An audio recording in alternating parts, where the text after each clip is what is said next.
This is America's Mayor Live, and we're coming to you from Palm Beach in of course, Florida, not very far from the place where it happens. Mar-a-Lago, or the golf course, I guess, huh? But we are showing Washington because all the actions in Washington today, why? Because all the actions wherever Trump is, right? Let's face it, it really has become that. And even the conferences that are going on in various parts of the world, and I have to say, his emissaries, gosh, they are really on a. I hope to have Air Force Two. I hope to have Air Force Two for this because they got to go. They got to go from. Well, they eventually have to end up in Oman. Right now they're not. Well, that's not far. Oh gosh, we could almost go by boat. I could get them there. Right. They're right now in Abu Dhabi. They have completed what appears. They always say, a successful conference in Abu Dhabi on the Russian situation, which is very, very, very hard to analyze. There's so much going on behind the scenes, but we'll do the best we can with it. And then they're going tomorrow for what appears to be, and I'm going to say this will be a form of prediction. This may very well be the last meeting before.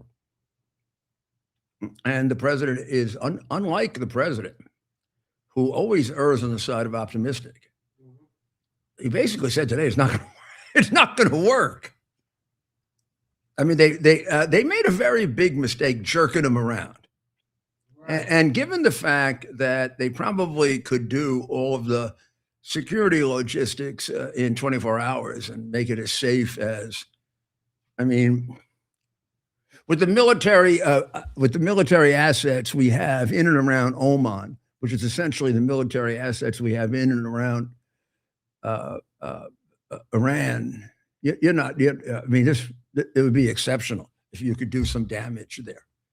And if you did, a lot of that part of the world wouldn't exist anymore. Right. So the choice in terms of security, if at the last minute we were switching a president, I would get on a plane, go to Washington, and I'd stand in front of the door and stop it. Right. But we're switching ambassadors. We're switching ambassadors that whether it's fair or not, from your perspective or from the outside perspective, appear to have been fairly good deliverers of their message. By that I mean Russia and Iran cannot feel they're doing any better than Steve and Jared, right? In terms of their message coming across. Now, that may be their role. That's why he sends General Kellogg when he wants to deliver the other. Please don't hold it against the people who do it. That's the job you get. And it may change. But the president had a comment today, and I'm going to give you a little while to dig it out because it's important. The comment was something suggesting he did not think this was going to work. He didn't think that the negotiations in Oman, I think it was, or in a Q&A or in something, and I don't know if it's a product of, as you never know, and this is good, we're not supposed to know. And I do not pretend I could get on the inside if I asked. Maybe, a little. I don't presume to do it. Never ask for classified information, ever. Number two, I like the idea of being out here with you so I can help analyze the evidence available to me so that I can see what are the countervailing judgments that are fair to reach if you're an American citizen. That's what we're trying to recreate. When I say we, I mean myself and many, many of my brothers who I think should get together in some form.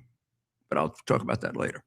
But right now, my best guess is we're going through the motions.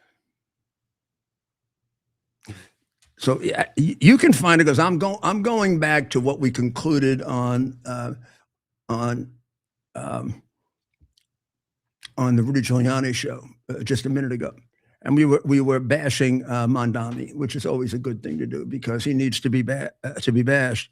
But yeah, you will not believe that within his Department of Health, within his Department of Health, which I'm going to tell you about the Department of Health for a moment. If you find it boring that I talk about my administration as a comparison to others, tell me, I'll stop.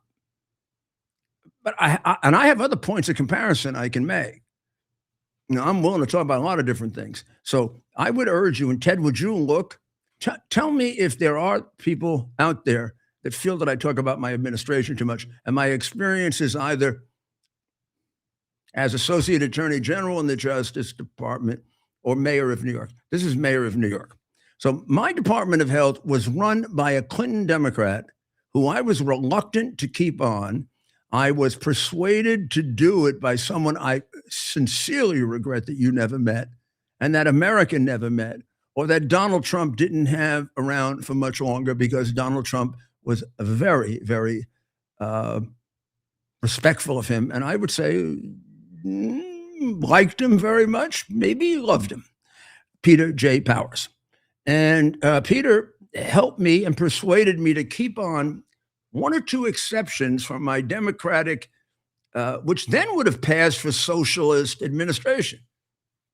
And that was Margaret Hamburg, and she was the head of my Department of Health, and eventually Clinton's head of, she was Clinton's Robert F. Kennedy Jr. Margaret was a very left woman, a very brilliant woman. Sit back, get ready, and a very honest woman.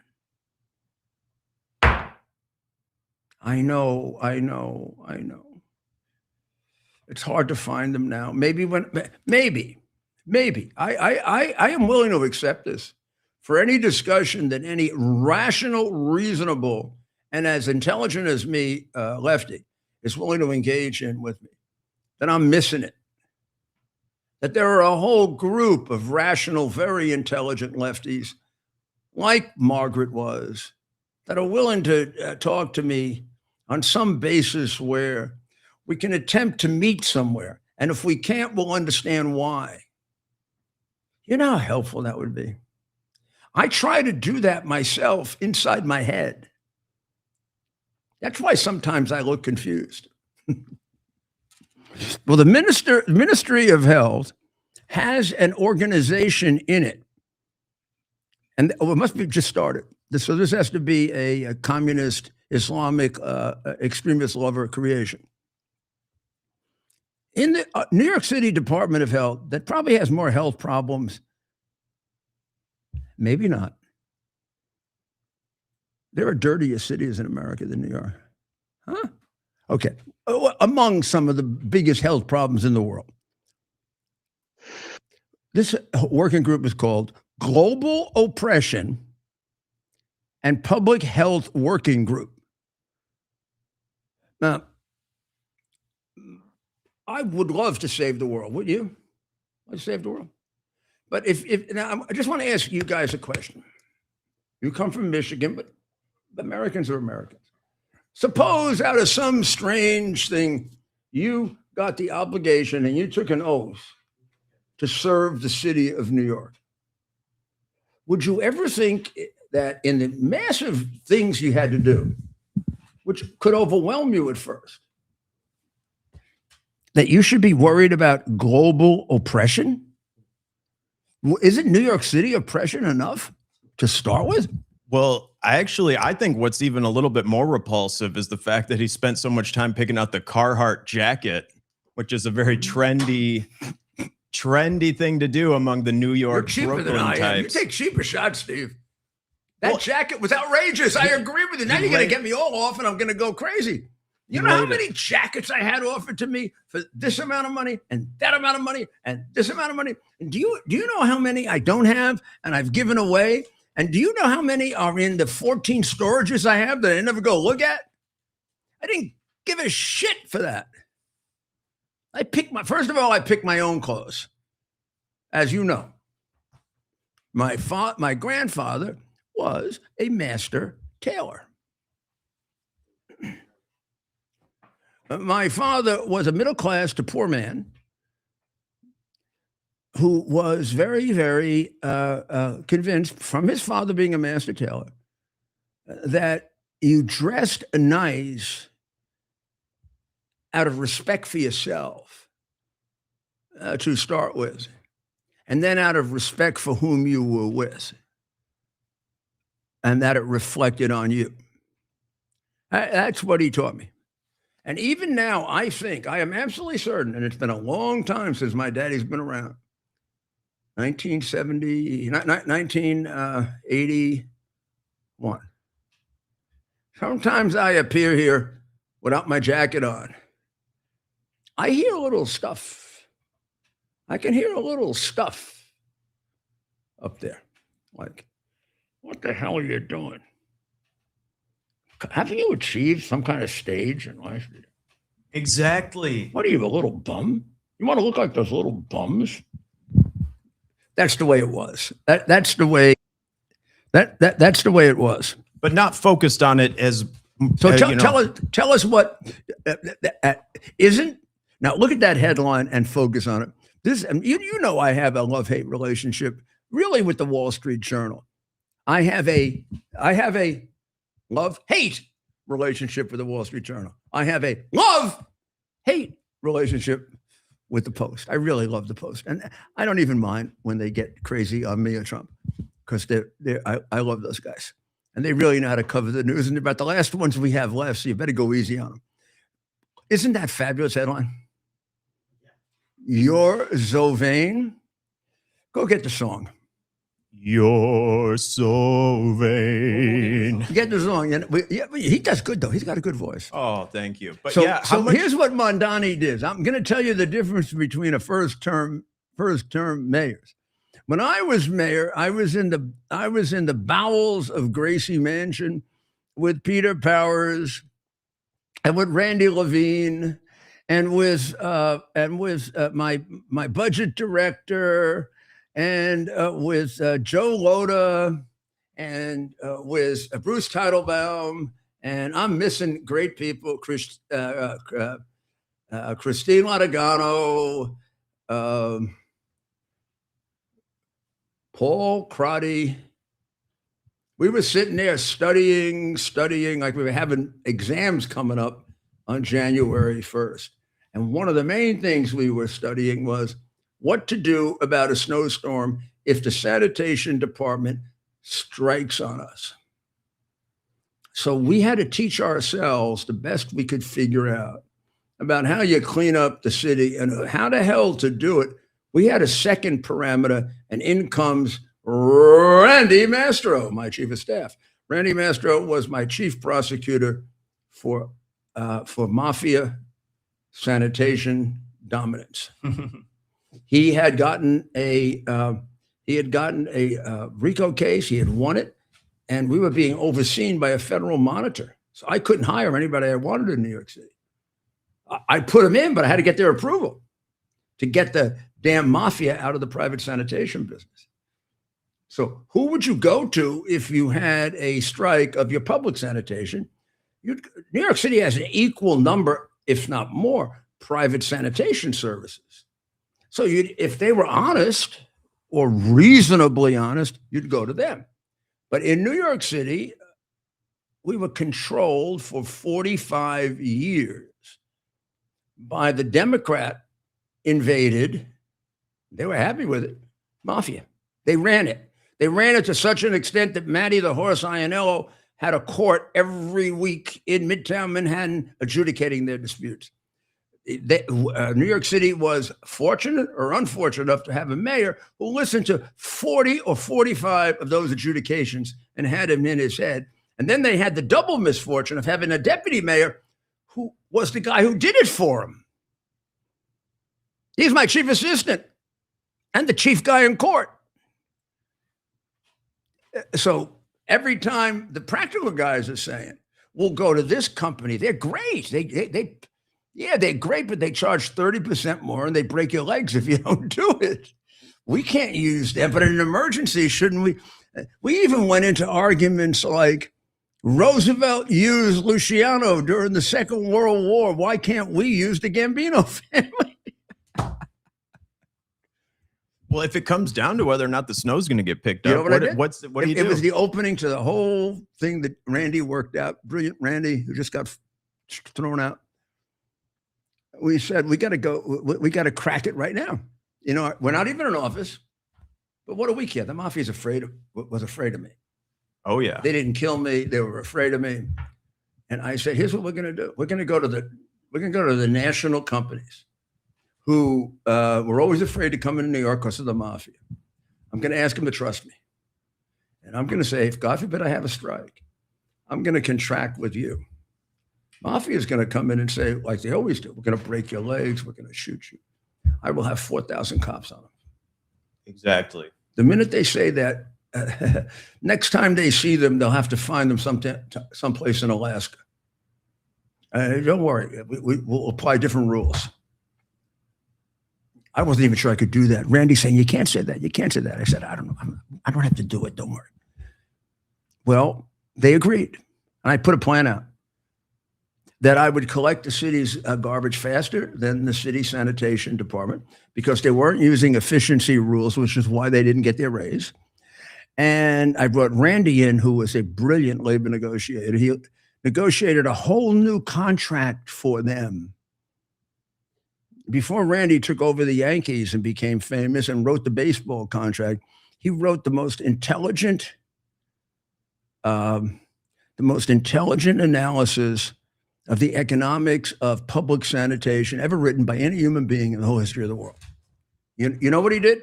He switched it to, you get paid for the amount of garbage you pick up. But what they would do is they go for overtime. So they would actually pick up less garbage. They would leave garbage, so there'd be overtime. And during overtime, during snow, these guys could make 100 grand a year, 150 grand a year. Not bad. They're poor people. I do not begrudge them. I'd like them to make 100, 150 grand a year. But in a way, so here's my job. And this is why it's important to have intelligent people running the city who only care about the city. So we sat down and we said, how can we get them to do that? And it works for us and for them. And Randy, who runs the Yankees and is a pure genius, by the way, Randy said, why don't we pay them for the amount of garbage they pick up? If they can pick up all the garbage they're picking up now in 2 hours, why would it hurt us to pay them more for the next 5 hours? If anything, I'd pay a premium for that. We did. Get the garbage off. You could be the new Randy. Well, that's what we did. And they're not doing it anymore that way. What I just explained to you, Mr. Islamic head, pro-communist wouldn't possibly understand. And New York City is now a disaster. Well, we have with us a man that I rely on very, very, very, very much. And I haven't talked to him in about 5 days, and I feel lost as a result of it. We are getting a lot of confusing signals from this whole situation with Iran, negotiating with Iran. We got a third of our Navy there. We're moving around where we meet. It all seems to me it's part of a plan. Because of my relationships with the administration, I don't mean special knowledge. I do not do that. But guessing from the outside, I have some ideas.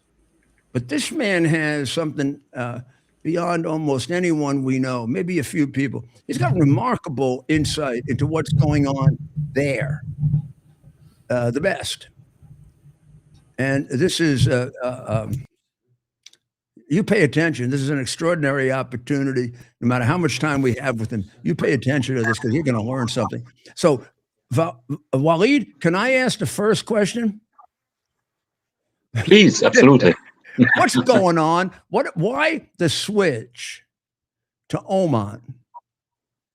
The president made a statement sort of indicating almost from the beginning it's not going to work. Sometimes he does that for effect, right? You tell me what's going on, because your insight is about as valuable as we can get. Thank you, Mayor. And in fact, this is an enigma. It's a big enigma, but I don't think it's mono enigma, meaning there are two type of scenarios clashing with each other right now. And here's how I see it so far. Yeah. The president, when the revolt started, that just in the beginning, and there were about maybe 3,000, 3,500 people killed, posted 2 to 3 tweets or posts that became tweets of great interest, where he clarified and said very clearly to the Iranian people, rise, uprise, take your institutions, help is coming. And he posted another one, very important, Mayor, when he said, take the names of those who are involved in these war crimes or crimes against humanity. It's still there, it's still online. So that was an impact on the population. It rose further because they have access to this information. The regime cut the internet.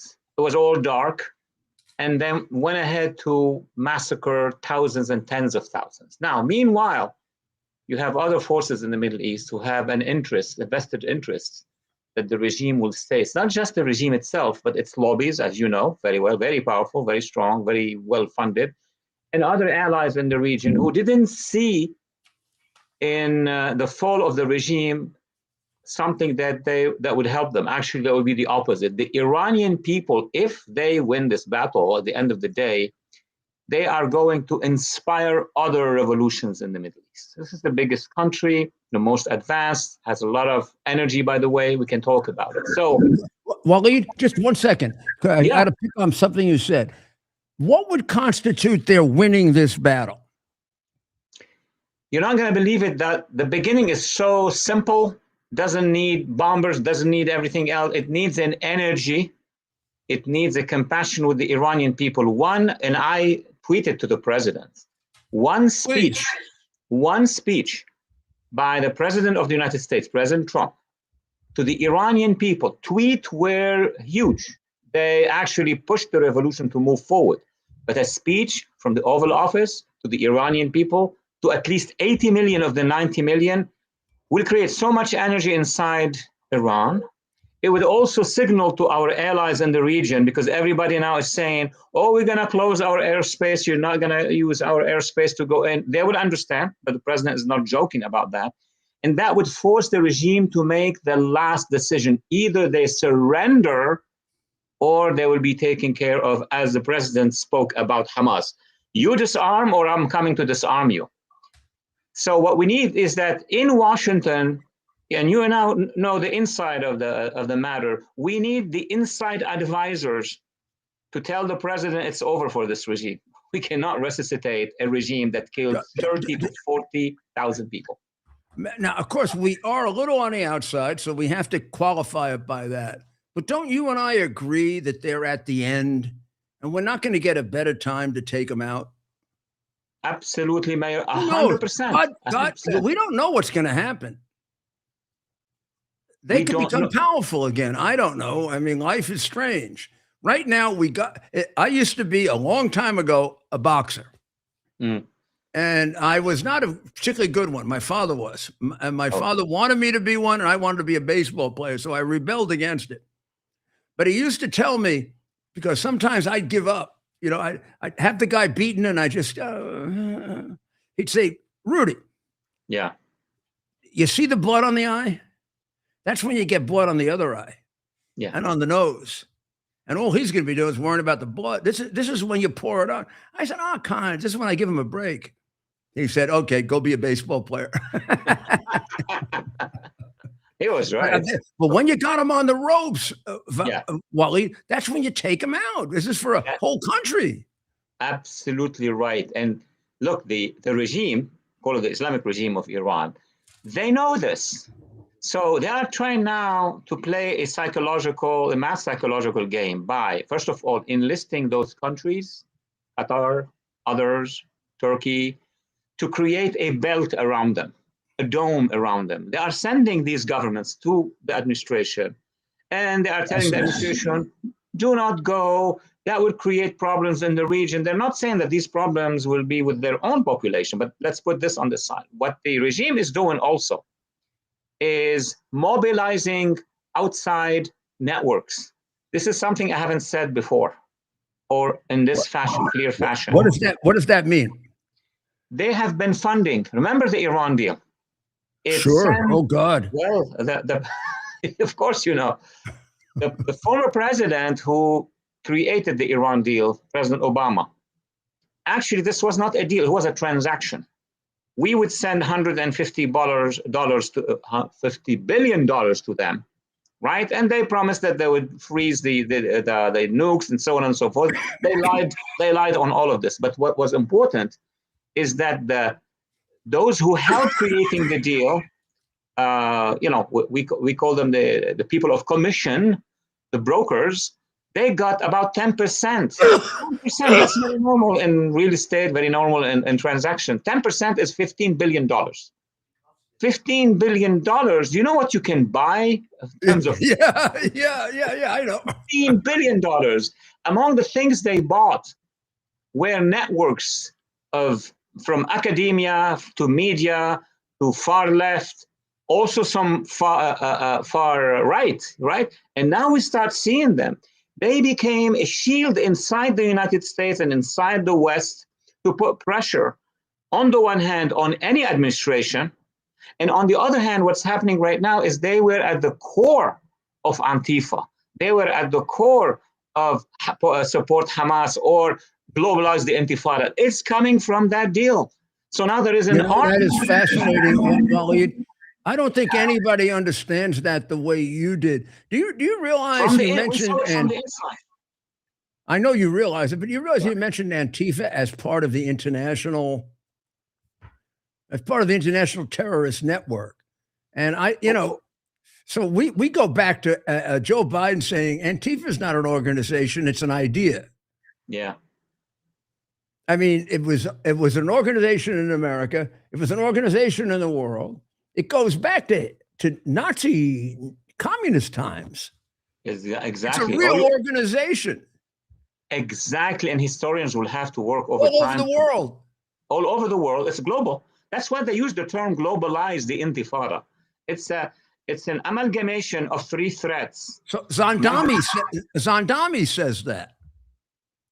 The guy, Mayor Zandami says, globalize the Intifada. Your successor. Yeah, I mean, it doesn't hide it, your successor. He says it as it is. That's a way to get to me, my successor. Oh. Very different from you. But the bottom line is that there are a huge amount of monies that regime has captured from the Iran deal, released around the West. And what I've heard and read in social media, so it's not that hidden, is that the regime is saying all we need to do is gain as much time as we can. And they said something very weird, Mayor. They said the Trump administration in a few months from now will be busy on the inside of America. You got that, what it means. Meaning it means the 2026 elections, of course. These are not dumb. Please, America, do not think that because they speak a different language, they dress a little funny. These are dumb people. First of all, it's the biggest mistake anyone ever makes is underestimate your enemy. Yes, totally. And this one is for sure. These are evil people. They're horrible people. You don't want your children to be like them. These people are as smart or smarter than anybody you know. Absolutely. True? Absolutely. There certainly are equals, right? Would you grant that they're smart as the people you and I work with? Absolutely smarter than any people we work with, to be honest, because so then you got to raise your game. You got to raise your level. You can't just take them for granted. You got to start thinking like them. And this man you're looking at right here is a treasure. I really think you're a treasure, my friend. Oh, thank you. Can I ask you? Can I ask you a personal question? Not so personal. When are you going to be in Palm Beach again? Oh, very soon, and we need to get together there where we met the first time. I really want to have like a 2-hour private conversation with you. Absolutely, it would be a pleasure and an honor and a service to the nation. It could be more. I have some ideas, and they're just ideas, and I don't like people who just float ideas that they haven't thought out, because very often they turn out to be very irresponsible. I agree, and what we need are strategies that I can float with people who have real knowledge, and you're right at the top. But your analysis is terrific. Now, what's the chance that we have an attack soon? 3 days, 4 days? The chance is 50-50. The president is you know him better than me. He gathers all. Well, yes, we know that. I know him because I was his advisor for a short period of time. Well. I'm not saying you don't know him well. I mean, but knowing him doesn't. But even if you know him well, like I do, it doesn't give me any special process of divination. Maybe I'm a little better, but only a little. You know how I have to tell you, I get a feeling. Yeah. Particularly, there was one statement he made today at the prayer breakfast where he dismissed. They were kind of challenging him. Why did he change venue? Because usually, to assert dominance, you don't change venue, right? So they had agreed on Turkey, which was perfectly fine for them. They couldn't have a more favorable place than Erdogan. But then they wanted to go to Oman, which they control completely. Even for security, that's the issue. Usually you'd object to that. Usually it's a way of your adversary trying to get a little control over the negotiations by getting you to change. And they resisted first, and then he went along with it. And he said something, I'm paraphrasing. He said something like, "It doesn't matter, this isn't going to work." Just came out. That's a key word, Mayor. A key word. It doesn't matter. Yeah, it is a key. 3 words coming together. It doesn't work. So I don't know. There's an awful lot of resources there. Yes. I don't think we've shorted ourselves much in Venezuela, but we have a little in China. Some of those could be back. Some of those could be back in the South China Sea. He's not going to want to keep them there long. No, he can't, and he doesn't want to, and it's expensive. And I think he's thinking about, okay, let me see, if I flip on the other side, what do I gain? Huge. As I know, what is the capacity of Iran, resources in Iran, the coast of Iran, the energy. If we get to have an alliance with a free Iran, I mean, the world is changing. We are at the borders of China. We are at the borders of Afghanistan, China, Central Asia. They have all the gas that anybody is thinking about Syria. If we end up with a free Iran that is based on some form of any form of decent, lawful, democratic principles, you and I, but we'll have the biggest celebration, bigger than New Year's. Oh yes. Okay? We'll do it in Palm Beach. Yeah. God bless you, Faris. And God bless you, Mayor. Thank you. We'll talk. I really do want to have a private conversation. Yes, absolutely. You're invaluable, and make sure you take care of yourself, my friend. I've been through situations that convinced me. I want to talk to you about that too. Okay. Okay. Thank you, Mayor. There are people in the United States like Warid. There are. I mean, Warid's not alone. I'm not alone. There are a group of people, but it's just a group of people. That's an exceptional resource. I hate to describe a human being. He's a great human being too, but he's an exceptional resource. His mind works quickly. You know why that's important, having been in many positions of leadership? There can be very brilliant people whose mind work slowly. And when you got a long-term problem, they're fabulous. If I'm writing a book.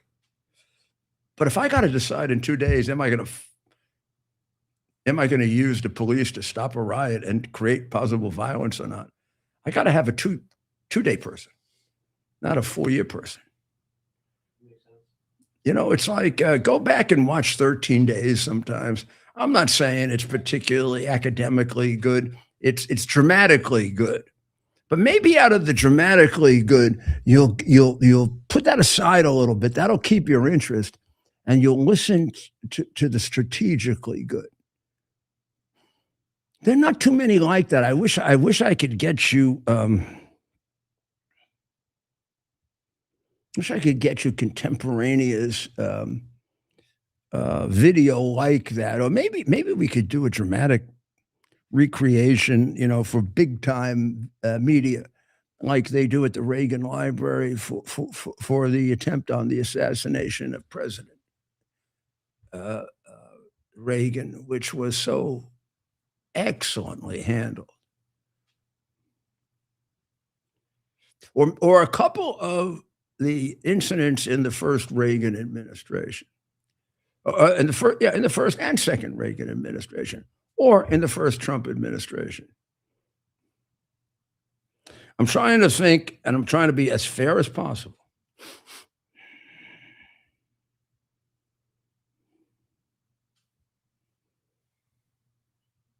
We had 3 presidents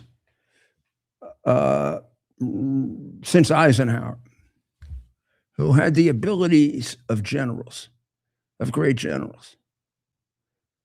Who were they, Ted? I want to make sure he's paying attention. Then we're going to take a break. Well, we have Ali Reza. I'm communicating with Ali Reza live from Berlin, Germany. So, that's a good way out of it, yeah. But I do want you to ask the question again because I'm going to answer it. You can answer it later. I'll give you time. Is Ali Reza now? If Ali Reza is in Berlin, Germany, which gets me very afraid because I need Ali Reza. America needs Ali Reza. He's joining Iran needs Ali Reza. Come on it, Ali Reza. I'm texting him now, and so we'll have him on in just a second. Live from Berlin. Shall I take a break while we're waiting? We'll take a break while we wait. Yeah, we want to get Ali Reza. We want to bring him back. We'll have Ali Reza. Are you ready for some action? I'm ready for action. Get the Elite TV plan only through the portal. 218 channels, and it's only $69.95 a month, Wow. including your free portal. That's cheaper than everyone else. Your favorite sports, movies, news, Wow. even daytime dramas. We're talking about ESPN, OAN, Newsmax, Wow. channels you can't get anymore in certain areas. Compared to the competition, this is a way better deal. Endless selection. Not to mention all the free music channels. There's over 700 premium and classic movies all ready to go. Wow. Plus, they got catch-up TV that allows you to go back and watch what you've missed or want to watch again. Cut your cable in half and get twice as much for free. Way more channels for half the cost. After the first year, the subscription then drops to $57.95 monthly, Wow. where you change or upgrade anytime. Go to QUXNow.com and get yours today. Use promo code RUDY. Act fast. These deals are selling out. Here we are, pretty much at the beginning of the process here at this pristine, I call it a laboratory. It's not like a factory, it's like a hospital. This is the beginning of the process for roasting. Deep grain, very good quality. Most people don't use this quality. We deal with small farmers because they like to know who we're dealing with. They give us the highest quality, all organic, non-GMO. You should know all Arabica beans, no Robusto, all Arabica. They're going to go into the roaster, and it'll get roasted for about 20 minutes or so.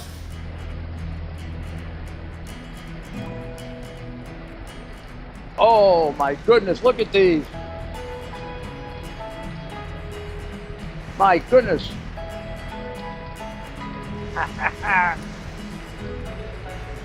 You're going to want to specially order these.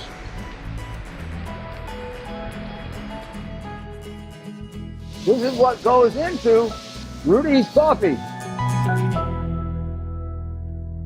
Are Are you ready for some action? I'm ready for action. Get the Elite TV plan only through the portal. 218 channels, and it's only $69.95 a month, Wow. including your free portal. That's cheaper than everyone else. Your favorite sports, movies, news, Wow. even daytime dramas. We're talking about ESPN, OAN, Newsmax, Wow. channels you can't get anymore in certain areas. Compared to the competition, this is a way better deal. Endless selection. Not to mention all the free music channels. There's over 700 premium and classic movies all ready to go. Wow. Plus, they got catch-up TV that allows you to go back and watch what you've missed or want to watch again. Cut your cable in half and get twice as much for free. Way more channels for half the cost. After the first year, the subscription then drops to $57.95 monthly, Wow. where you change or upgrade anytime. Go to QUXNow.com and get yours today. Use promo code RUDY. Act fast. These deals are selling out. Welcome back to the Rudy Giuliani Show. And this is a perfect time as we have all of these difficulties in the world and the prospect of, I don't know, some kind of military, I don't want to say war, but military action. And, you know, even without war, we lose our military overseas. And with what's going on with the communist Democrats, and their attack on law enforcement since at least 2014, 2015, we've experienced many more attacks on American law enforcement and deaths. The Tunnel to Towers Foundation is the place to go. It honors Americans' greatest heroes. Now let's pick one. Dedicated public servant Josh Bischoff. Josh began his firefighting career as a volunteer and quickly rose through the ranks to become CAL FIRE's Assistant Chief of Tactical Air Operations. And that's a big job.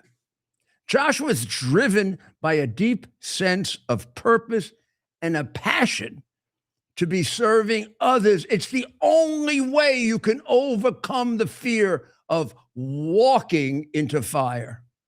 His leadership earned him great respect across the state of California and well beyond, until tragedy struck and two helicopters collided while fighting a California wildfire. Josh was killed in the crash. He leaves behind his wife, Cheryl, and their two children, Derek and Juliana.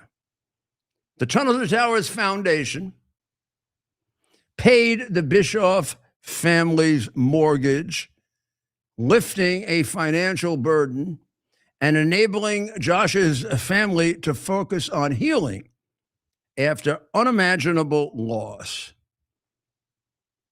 Josh's family is committed to honoring the memory by living with the same drive, joy, and purpose that Josh did. Honor and help heroes like Josh and their equally heroic families who sacrifice so much for you. Donate $11 a month and amplify your impact by donating your car or land. Go to T2T.org. That's T2T.org. Don't put it off. Do it right now. God bless you and God bless America.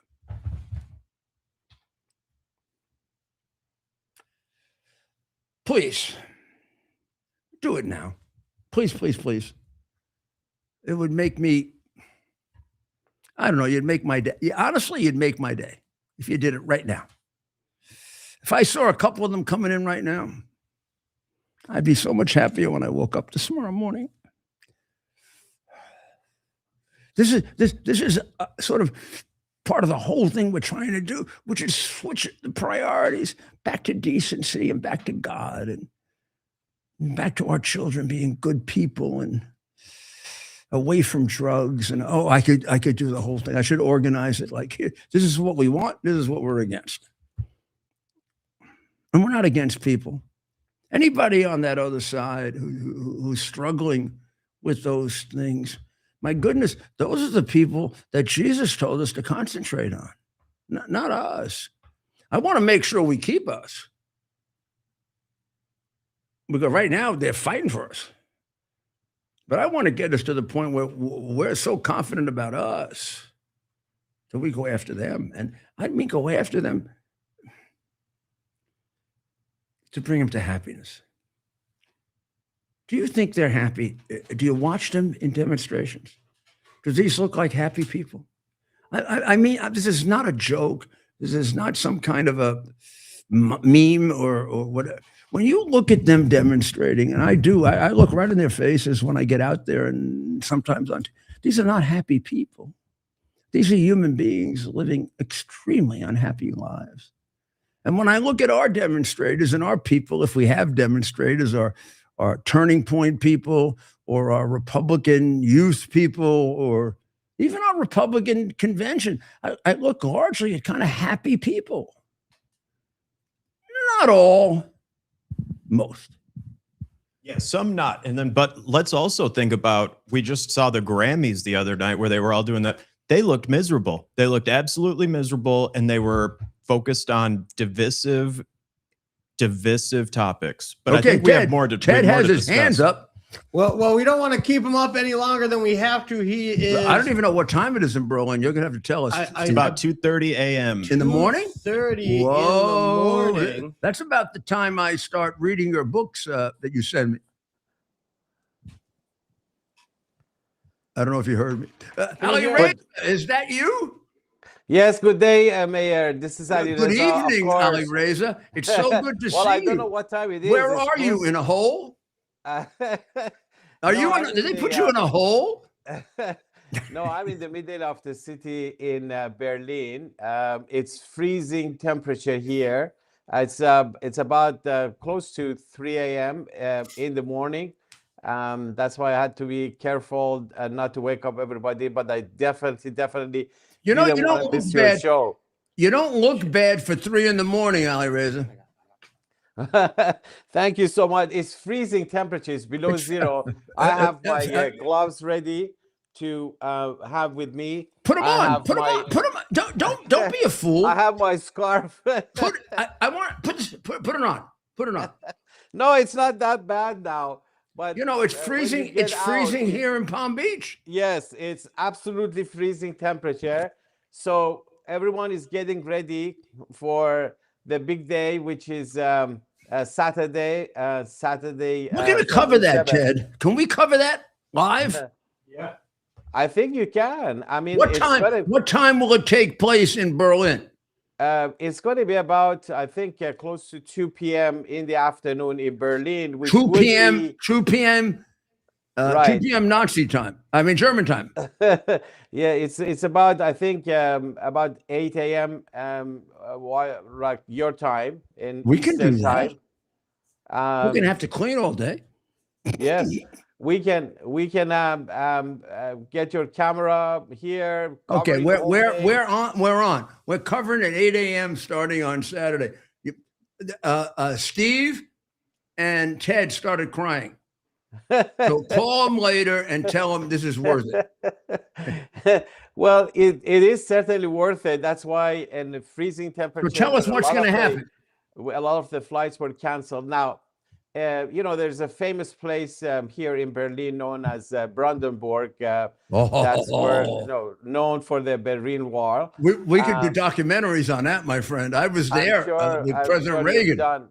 Absolutely, I've done a lot of things. On that one. Brandenburg Gate. Yes, it's near there. They have a big space there. And the occasion is actually very interesting because this is right around the 47th anniversary of the anti-monarchical dictatorship, revolution that took place in '79 that swept the Shah out of power, So every year there is, some events, both celebrating the revolution, but also a reminder for everyone that the main goal of the revolution, which was to gain freedom, democracy, and political pluralism, has not been, established because the mullahs stole the leadership of a genuine revolution. And then this big rally that I was just having a lot of reports in front of me. EU Reporter had a big story, this morning, earlier today, saying as many as Say as that again, please. there's a media called EU Reporter, referring to European Union, EU Reporter. They had a big story, and they posted on their Twitter that as About many what? as 100,000 are expected to join this big rally, and that is calling for freedom and democracy in Iran. It's in support of We the got uprisings in Iran. boys. I'm talking to my boys here. Ali Reza comes with tremendous inside knowledge of what our operation looks like. He was here 3 days ago. So, I got Stephen over here. I got Ted over here. And we're getting ready for Saturday. And you have us enormously excited. All right? Oh, yeah. Yes. So what happened today, though? You were there today, and something did happen today, right? Well, actually, today was there was a lot of snow in Berlin. Lots of flights were canceled, so people had to get on trains, cars, buses, just to get themselves to Berlin. But nothing could stop them, and so people are coming from all over Europe and different places because they want to be here in Berlin on this historic day.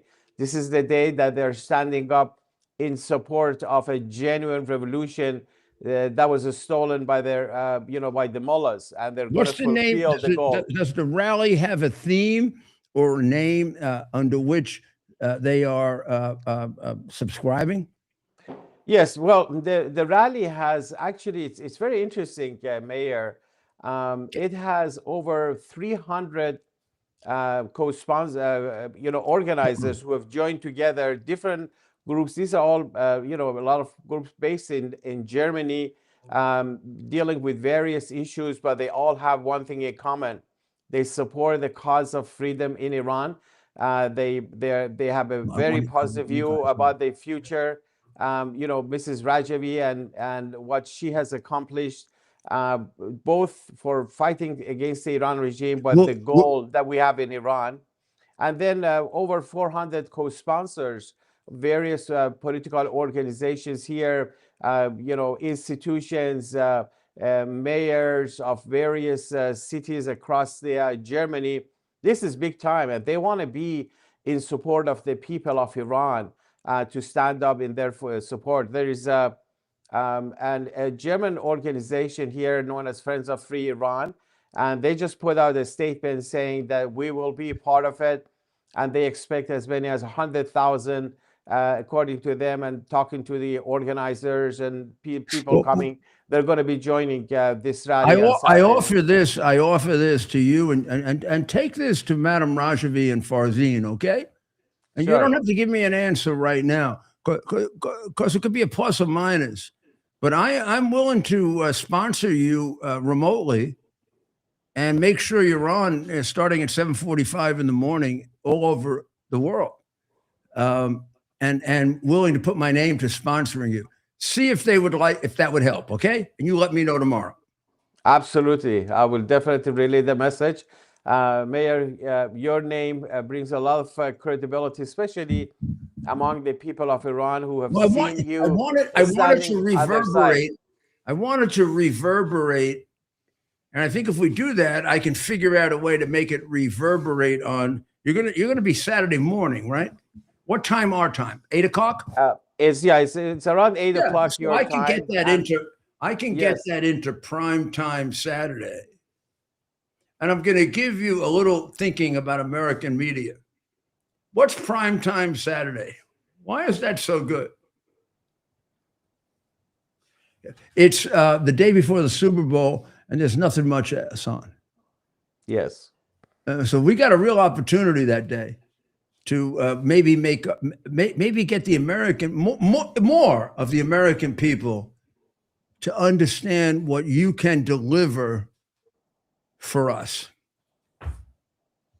Which I think, as you said, Bayer, think about the cause of a free Iran, a non-nuclear republic Iran, a non-belligerent Iran, an Iran that can actually be a contributor to peace and tranquility, to lift everyone up, not just the people of Iran, but the whole region. What a difference it will make for the people in the region, for the people in the United States, for the people around the world.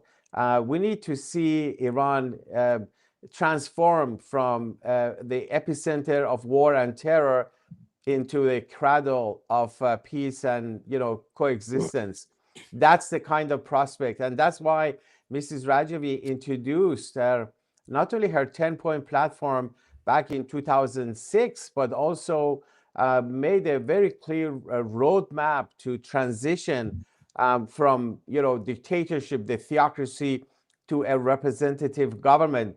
She provided details of her platform again in November of 2024 before the European Parliament, making it very clear that when it comes to the era after the mullahs, there's nothing to worry about, because here is a movement that has unified different sectors of the Iranian society, that has thought about all the details based on separation of religion and state, equality for men and women, but also nationalities. There is a specific item in the 10-point platform that says all nationalities, you have the Azeris, the Kurds, the Lurs, the Arabs, the Baluchis, the Turkmens, you name it.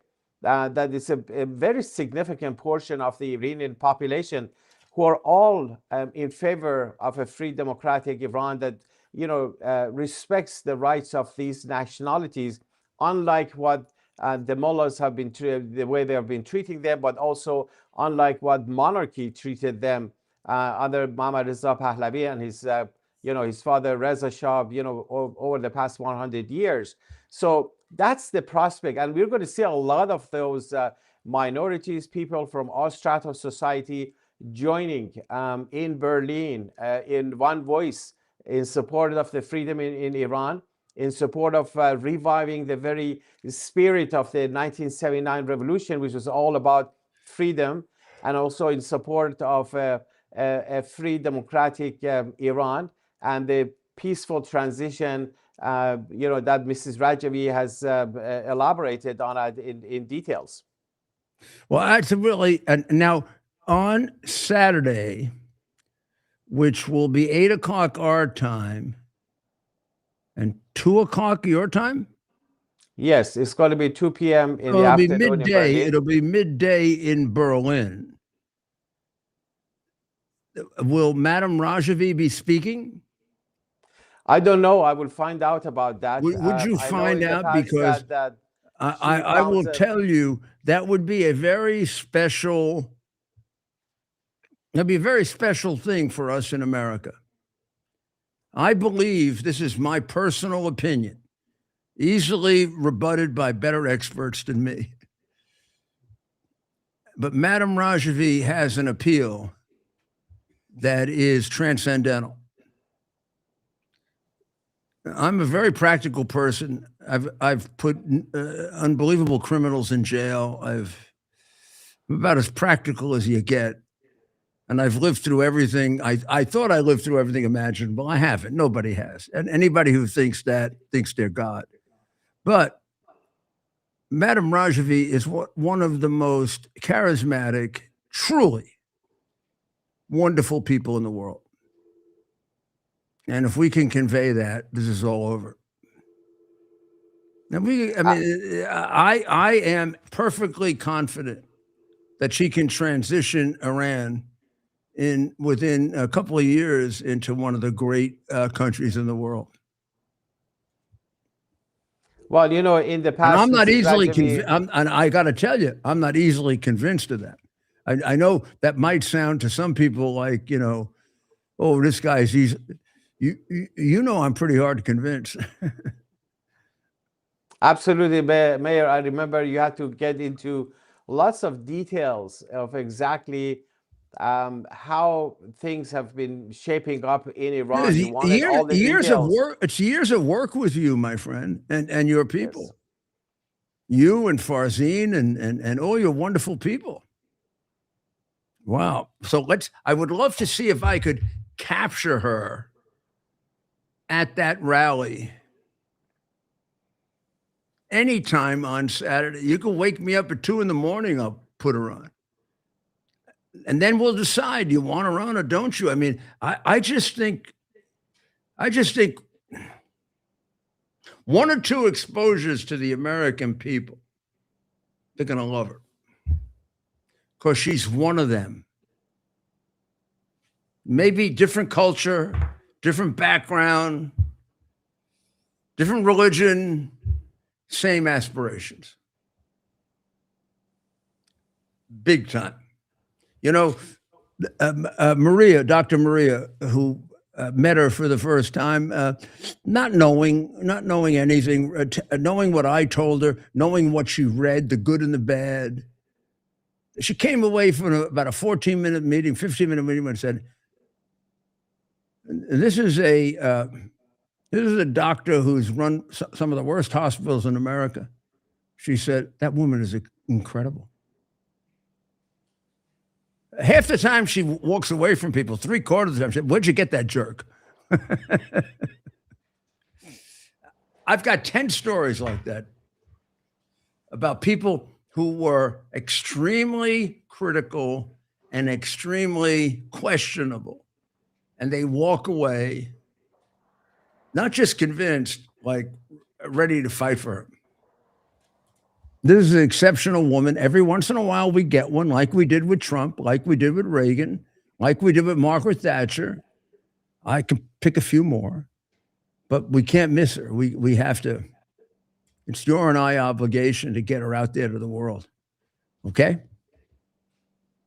Absolutely, Mayor. And I know in the past she has addressed similar rallies via online, because obviously she's headquartered in Paris, but she gets her voice heard in different places, different venues, because it's important to yes. get her message out. As you said, she represents not herself, a nation. She represents the desire of a nation, those who stood up to fight for freedom, those who suffered in the Iranian prisons, those who gave their lives to see a different Iran, but also those who have been victimized by this regime over decades. And that's why she resonates with every human being. 100%. And much of this story has been suppressed. So when she does it, she almost has to do it on emotion that gets you to go back and review it and find out she's right. Because you don't really understand how much false news, how much propaganda, how much just pure lying has been done on behalf of the regime. I mean, the only place I can think of that's better than them is the Chinese communists. They're better than the Russians. I mean, the regime. Their ability at brainwashing is wow.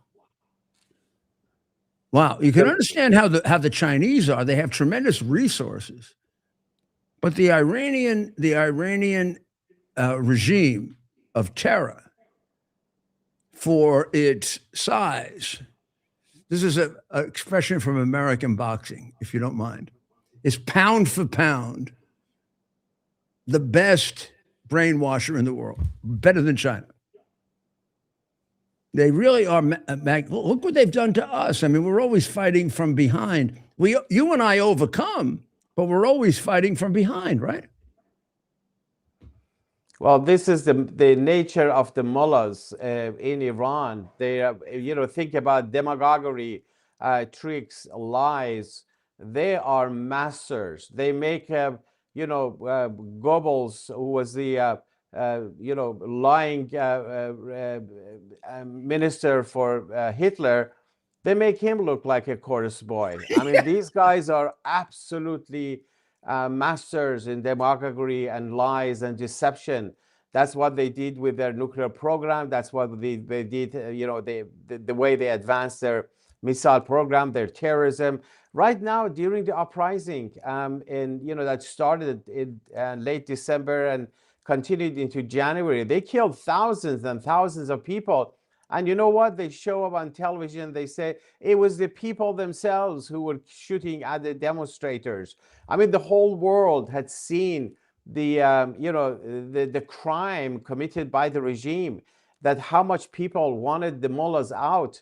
And it was so serious that even Khamenei said it was a coup d'etat, but he flips everything, puts the blame on the people who were massacred in the streets of Iran. And you can imagine what the regime does with its main, opponent, main opposition, and someone like Mrs. Rajavi that undermines the credibility of the regime in every aspect, from religion to politics to practical things to women leading the affairs of Iran, as opposed to the misogyny of the Iran regime. It's just unbelievable. But that's why I think within that context, when you have such a massive group of people joining together, we have several, parliaments, over 40 parliaments around the world, in Europe and other places, with a majority of their members supporting her platform, the 10-point platform for the future of Iran, that is based on separation of religion and state, gender equality, freedom of religion, freedom of political parties, free market economy, peace in the Middle East, and a non-nuclear republic Iran, and also her roadmap to transition, because people might worry what's going to happen after the fall of the Ayatollahs. And she has a very clear platform that we're going to set up for free and fair elections leading to the National and Constituent Assembly, and they will draft a new constitution and put it to the vote. And the goal is to transfer power from theocracy to the people of Iran. That's her goal, her movement's goal, and that's why I feel now is the time, with all the things the world has seen from the Iranian regime, but also the desire of a nation that has risen up and trying to fight and embrace freedom. And that's all going to be on display on Saturday. The people of Iran, there right now, your people, both the Persian and the ethnic minorities, whom you all embrace, the Shah would cut them in half and kill the other half. That's what they did. But you all embrace them. These are remarkable people. And all they want is the ability, in a very simple way, to govern themselves. And if whoever gives that to them will be their friend forever. And it has to be us, the greatest force for democracy on earth, the United States of America. And you know that. You're an American and an Iranian, right? Like I'm an American and an Italian.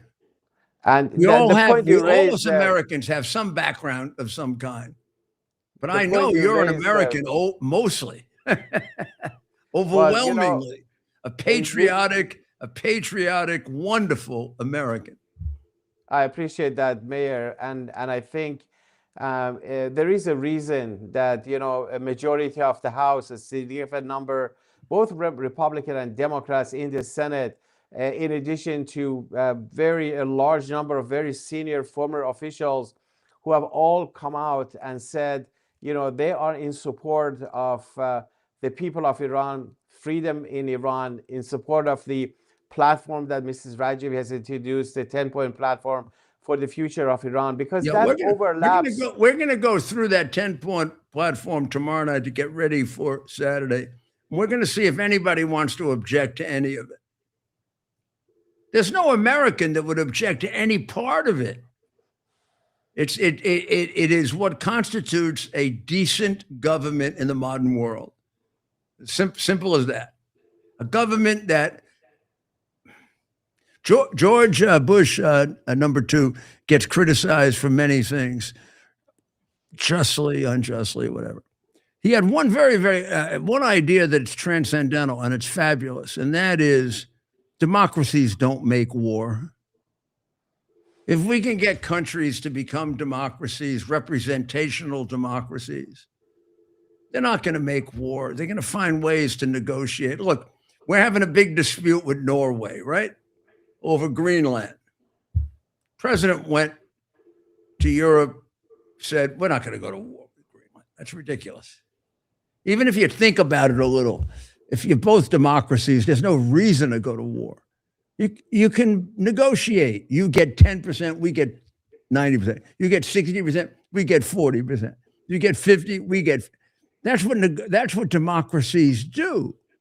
And their people are saved from being killed. Your people are some of the most intelligent people in the world. Your inclusion in the world of democracy will be a boom. You will lift us. I believe that from the day I joined you, because I know you. I know your Persian history from being a student of ancient history when they used to teach such things. So I'm with you. We're going to talk a lot because we're going to try to plan Saturday so it really is special. Okay.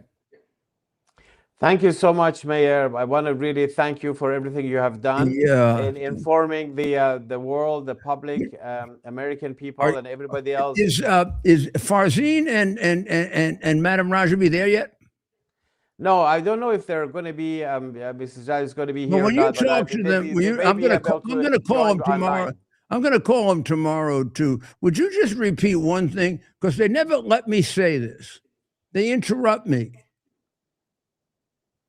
I owe them more than they owe me because of the opportunity they've given me to fight for the thing I care for most in life, freedom.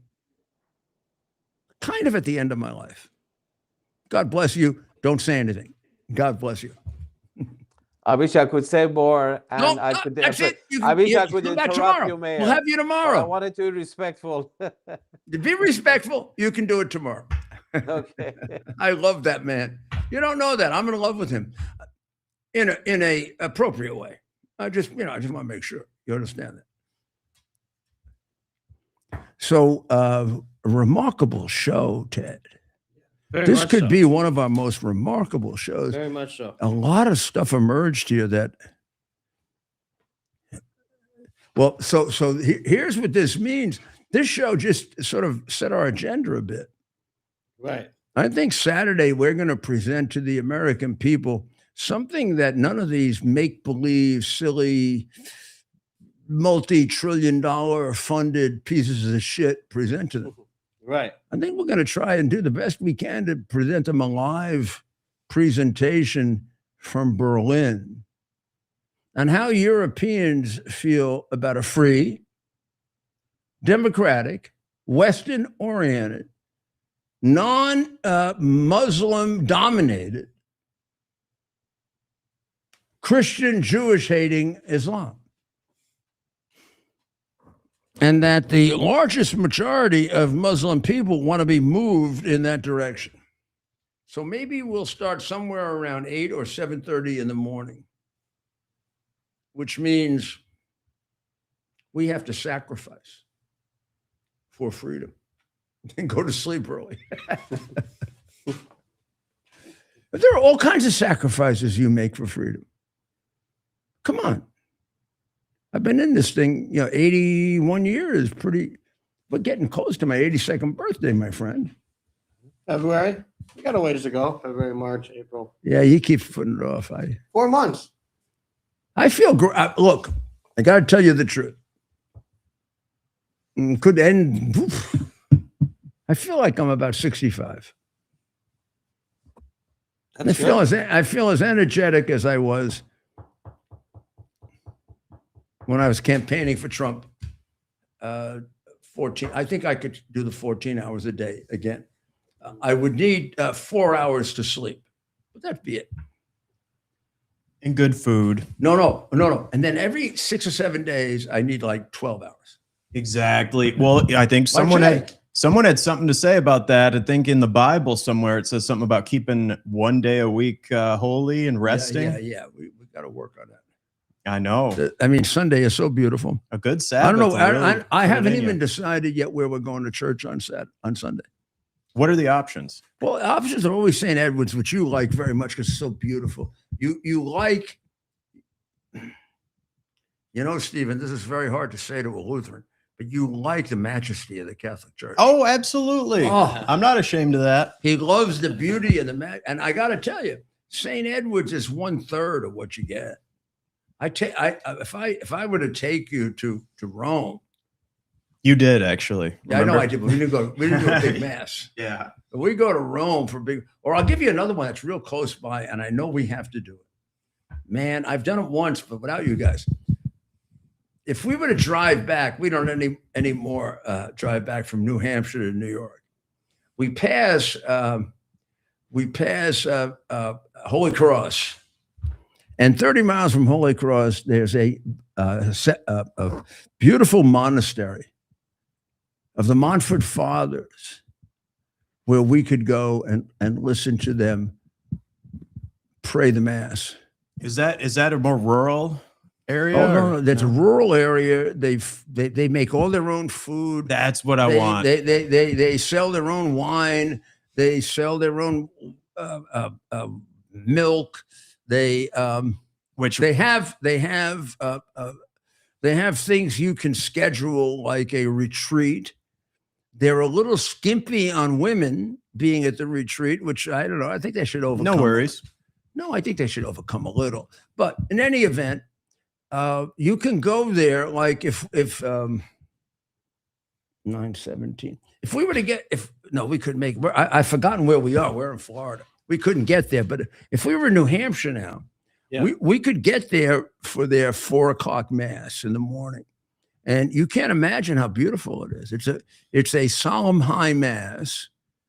It's preceded by the 2 prayers that are designated by the Catholic Church for today for something like 1,600 years.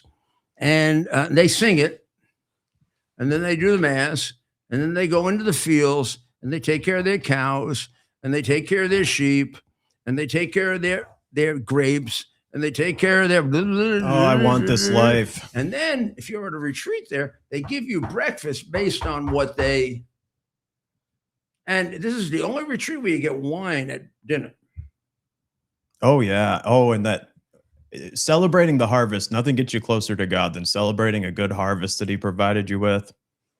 So, But it's fascinating, and the return to God is so important.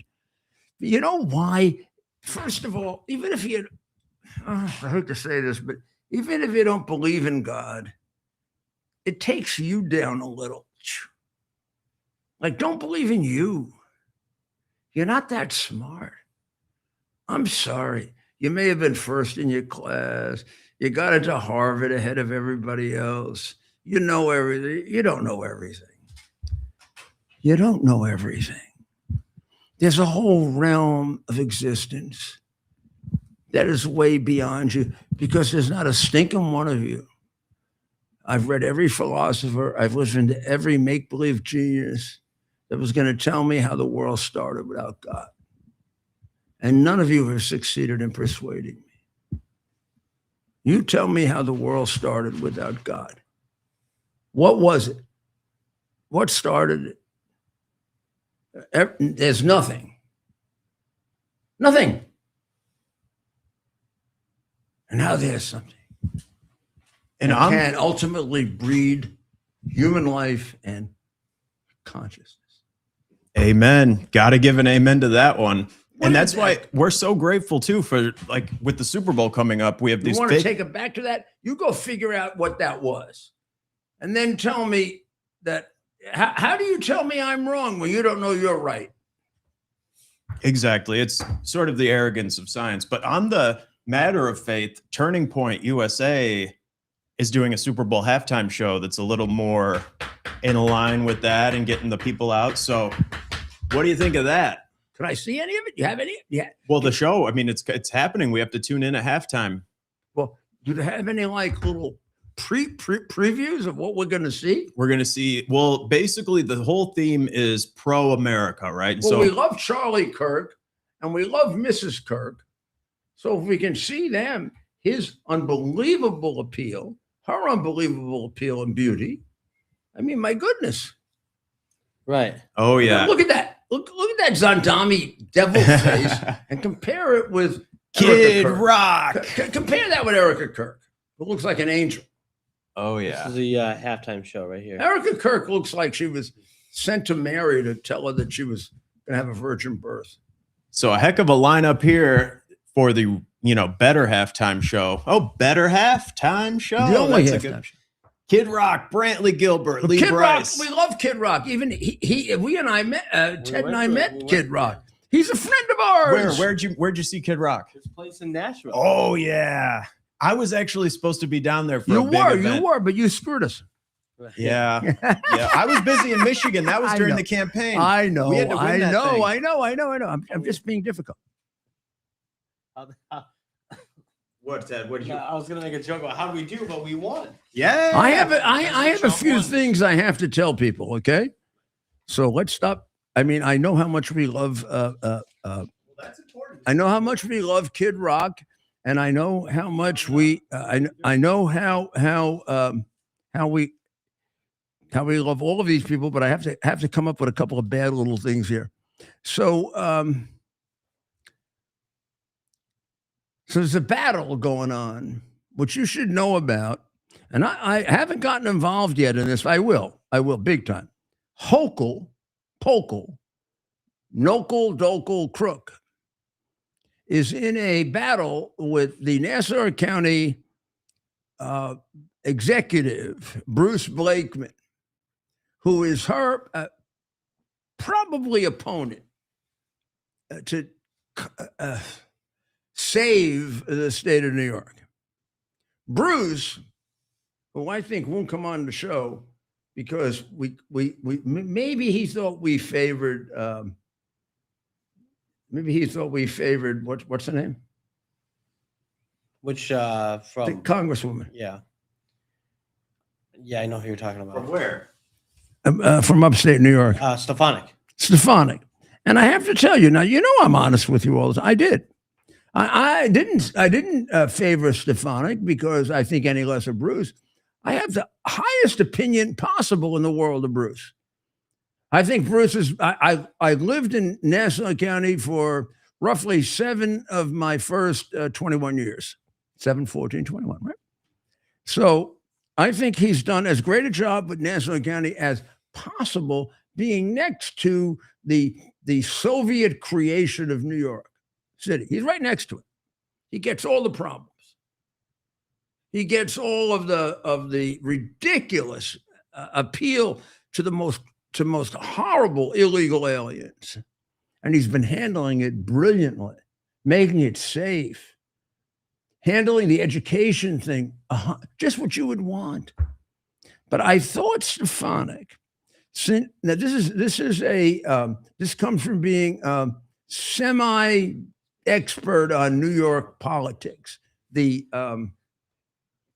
geography of it. I'm not an expert on the geography of most politics, but New York I am. I thought Stefanik was the better candidate because she came from upstate New York. She had a higher name recognition. She had a Trump support, Trump endorsement. I thought, maybe not, maybe yes. She's a hell of a candidate. MAGA Nation behind her for sure. National So MAGA Nation I support. thought she could take Hochul, and it would be like a second round knockout. If there had not been a Stefanik, make believe there was no Stefanik. She never existed. It's like a wonderful world. I don't want to live in that world. Well, let's say she never existed. I hope not. I mean, I don't mean anything bad for her. But suppose there was only Bruce Blakeman. I take him. Oh, without question. Bruce Blakeman has been an enormously successful executive in what had been turned to a red, ridiculous county. He has straightened it out. He has gotten the crime rates down to those that I would admire. And now he's in a pitch battle, which I think should win the damn election for him with Hokel Pokel, over whether you should cooperate with ICE or not. Gosh almighty, the red Chinese governor of Minnesota is cooperating with ICE. And the baby retarded mayor of Minnesota is cooperating with ICE. And she has said that Nassau County can't turn anybody over to ICE. And Bruce is saying, it's my call, not yours, stupid ass, who only cares really about getting the money from the Buffalo Bills Stadium. Please, let's go back to that. That's why she's there.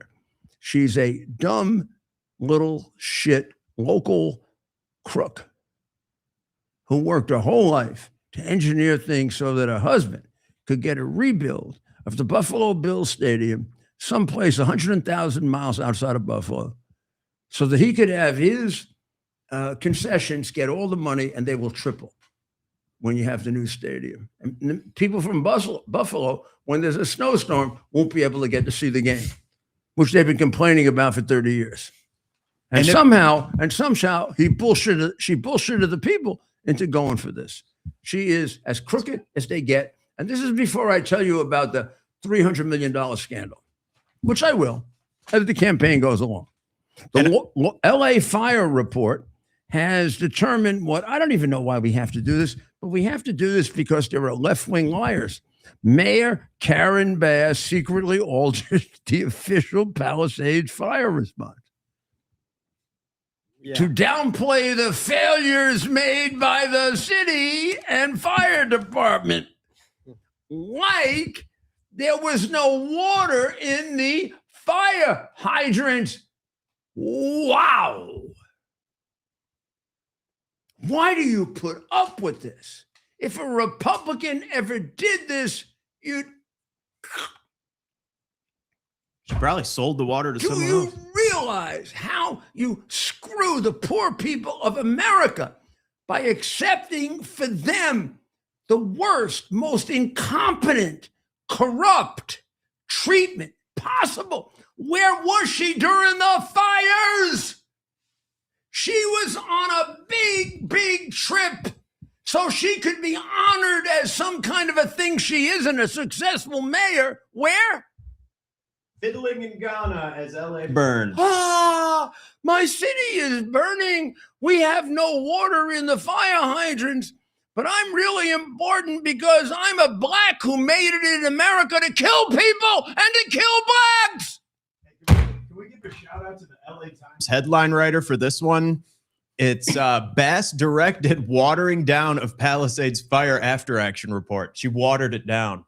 Yeah, watered it down. But I ran a city for 8 years. I knew a city for I don't know how many years. I had an uncle who was a fire captain. You don't have a fire hydrants without water unless you have incompetence of a criminal kind. She's a criminal. Amen. In jail. None of this bullshit. And then we straighten out America and LA. The Department of Health has a whole big organization to study the poor effect on the Palestinians in Palestine. It's going to really help health in America. I'm sure Mondami will give them extra money, and they don't seem to have anything to do with all of the unbelievable, out of control, increasing by almost 100% a year anti-Semitic attacks in New York. Those people can go to hell. That's why, yes, you elected as a mayor of New York, you effing assholes, a guy who hates Jews.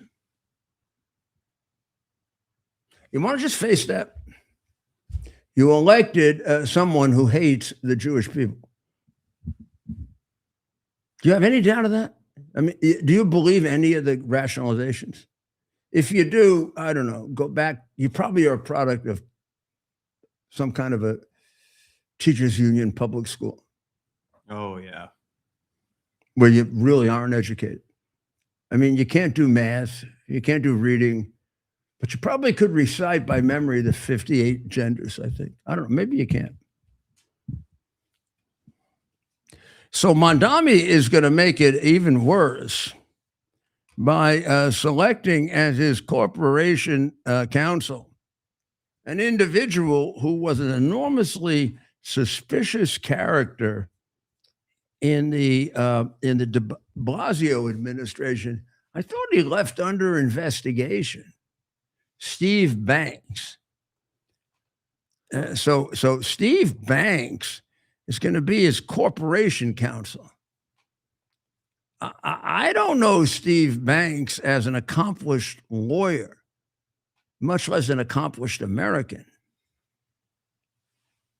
I kind of have this feeling that he was under all kinds of corruption investigations. But among other things, this is not a legal scholar of independent reputation that can give him some reasonable interpretations of the Constitution other than those that are determined by someone who is an adherent of the amoral, homicide-inducing Quran. Right. Right.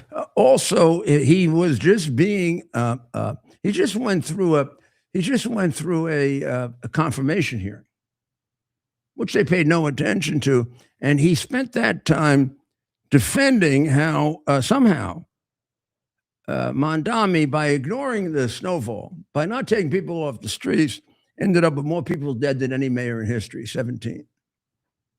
And who knows, when they dig out, there could be a few more bodies because ridiculously, we're now a week later. And this communist Islamic extremist mayor, supported by a family, the Banks family, which I can't say this, a lot of people tell me is so crooked, it makes things laughable. Like the whole family is crooked. And they helped to make de Blasio, up to now, the worst mayor in New York City, quickly being eclipsed by 17 people dead during a snowstorm. Never before, I don't think, communist. How do we get out of this? Does a city have to be locked into a horrible, maniacal, homicidal choice for 4 years? Because that's what you did. And Steve Banks, go look him up, defending how the mayor got 7 people killed during the snowstorm, is just one of many.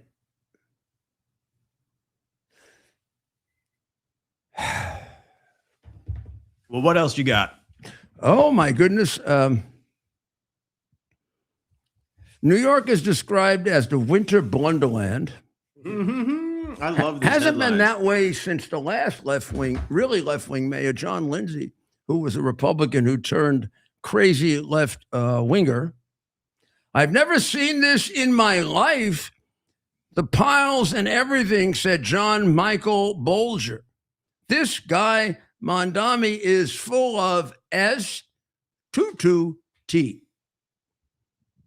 He's more concerned about getting jackets that look cool when he does press conferences, Bolger added, dinging Mondami's custom design card hat.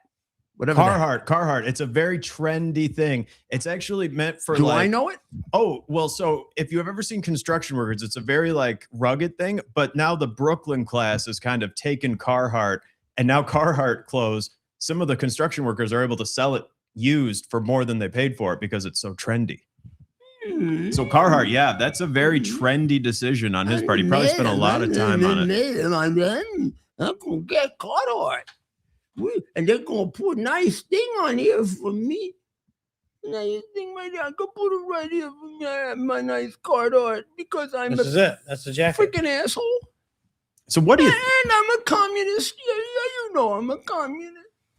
I have to somehow figure out how I can be a communist and an Islamic terrorist at the same time. It'll work out. Now here's the rest of the article, which I guess can't be ignored. I mean, he did get his what do you call it, Steinhardt? Carhartt. Oh, Carhartt. Okay.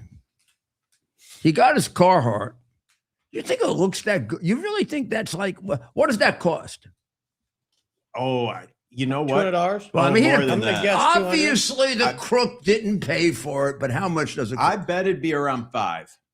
But he's rich. He could pay for it. His old man could pay for it. Oh, do you think he did? His old man got rich by attacking America. Isn't that great? You get a guy that attacks America, he's rich. Hey, really quick, he wasn't born here, right? What? Zoran Mandami? What? Zoran wasn't born in the U.S., is that right? Or No, he was born in Africa or something. I think so. Yeah. He did pick We African don't American. really know where he came from. He picked African American on his application, right? His college. Yeah, but he's application. not. Look, I mean, he's an African American as you are. Yeah, but I'm just wondering, like, But he was born an African American of two non-African American parents. One of whom it now turns out was hanging around with Epstein, the mom, when he was a baby. And so, so the AI pictures aren't real, but I mean, they were his all mother worried is in the about files. Trump. This guy was exposed to that guy when he was a baby with his mommy. Mommy took him to see the pedophile. Maybe that's how he got to where he is. Who know? How do I know? The whole thing is weird as hell. Barr's father hired him, and Barr was going to recuse himself from the case, and then he didn't. Nobody's looked into that. And I have a lot of problems with Bill Barr, who every once in a while shows up on Fox and is presented as if he's some kind of fair arbiter of things, and is exceedingly deceptive to you. This is a man who sat on the legitimate Hunter Biden computer hard drive while his boss was being unfairly impeached, and the evidence could have easily cleared him. Now, if you've seen the former attorney general, if he put his ass on something, it would be hard to get it. And he put his ass on it for a year. I sent it over to him at the end of January 2020. And if you would like me to have 10 witnesses, I can get them for you. He suppressed it for a year through what was done to the New York Post until 17 months later. Yeah, I didn't realize he literally You tell me sat on why. it. Now, his father hired pedophile Epstein with no qualifications to be a teacher at his left-wing, useless, silly, unbelievably dangerous school that exists on the east side of Manhattan, that Right. all of the hoi polloi in Manhattan love to put their children in and have destroyed them. Right. What is the Calhoun School or the Boopity Doop School? What's it called? It has a name. I'll get the name for it in a The second. left-wing jackass school, the anti-American forerunner of the communist infiltration school. Let's see. This is the school that. How come Epstein- I knew that when I was a kid? I knew that when I was a kid. When I saw that school, I knew exactly, I know exactly where everything in Manhattan is. I would actually take my detail and ride 2 or 3 blocks around it because I didn't want any fumes to come out. Well, honestly, let's not put them too much in a league of their own, because a lot of our public schools are actually communist indoctrination factories as well. Well, yeah, now they get specific messages on how to protest. Yeah, they can't spell ICE, but they're in charge. Yeah. They have to write it down. They're given curriculum against ICE to be yeah. taught in American public school, so they can begin by hating our law enforcement officers, on heading on a life in which maybe some percentage of them will be killed. Right. Well, Mayor, we have some breaking news coming to us tonight. The U.S. State Department has advised all U.S. citizens to leave Iran. Well, I would have thought that was kind of the standing recommendation, right? With everything going on, but I guess this just really hammers it home that something's happening. The U.S. State Department has sent out this advisory. You got my comment, right? I've only been waiting for this for about a decade and a half. No. I've been waiting for this from the day they took our hostages. Probably good you never elected me president. Even my hero, I disagree with on one thing. Not taking the first Ayatollah out during his administration. Right out. When was the opportunity to do that? Oh my gosh, the opportunity gets at any time. You just put it together. Just go get them, pull them out, and execute them. After holding American hostages and embarrassing this country for that long. But I believe, please, all of my Reagan friends, I love him. He was the greatest president in the 20th century. He still remains the greatest president. No greatest president can do everything right. Washington didn't. Lincoln didn't. Roosevelt's not even a greatest president. Roosevelt 1 maybe is. And Reagan 1 and 2 is. But they're not going to do everything right. One of the things that Donald Trump did wrong, because his concentration was on communism. I understand it. And it could be a diversion from the resources he needed and the alliances he needed to do what he did, which was exceptional, which Trump hasn't done yet, but is on his verge of doing, which is to be one of the great liberators in American history. So to me, our greatest presidents are Abraham Lincoln, who liberated the South and liberated African Americans to be free people. You're here. I give credit to Franklin Roosevelt. Now, I got to take some back, but I'm going to give him the credit for liberating Western Europe from communism, from Nazism, France, Germany, England, the Baltic countries. Without him, they'd be speaking German. Let's take back a lot.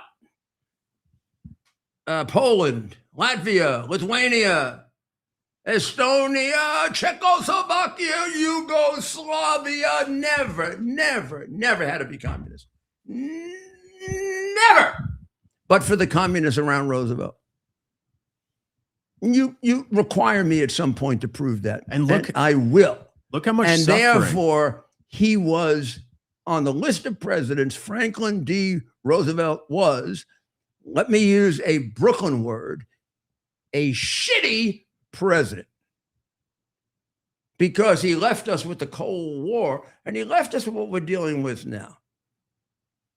Biggest reversal, Ronald Reagan. Aside from Lincoln, the biggest pure delivery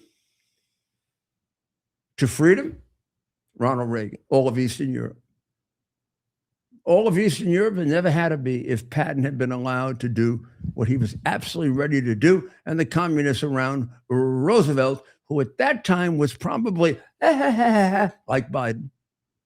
Only thing he could do is get blowjobs from Missy Lohan at that point. But no thinking. And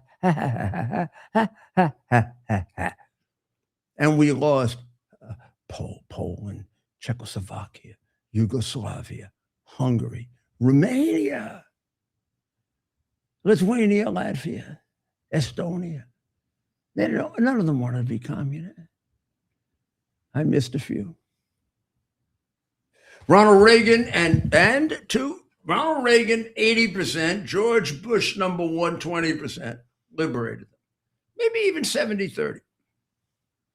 Pope John Paul, Margaret Thatcher. 10% each. We got to be fair. What a day. Sounded like communism was over.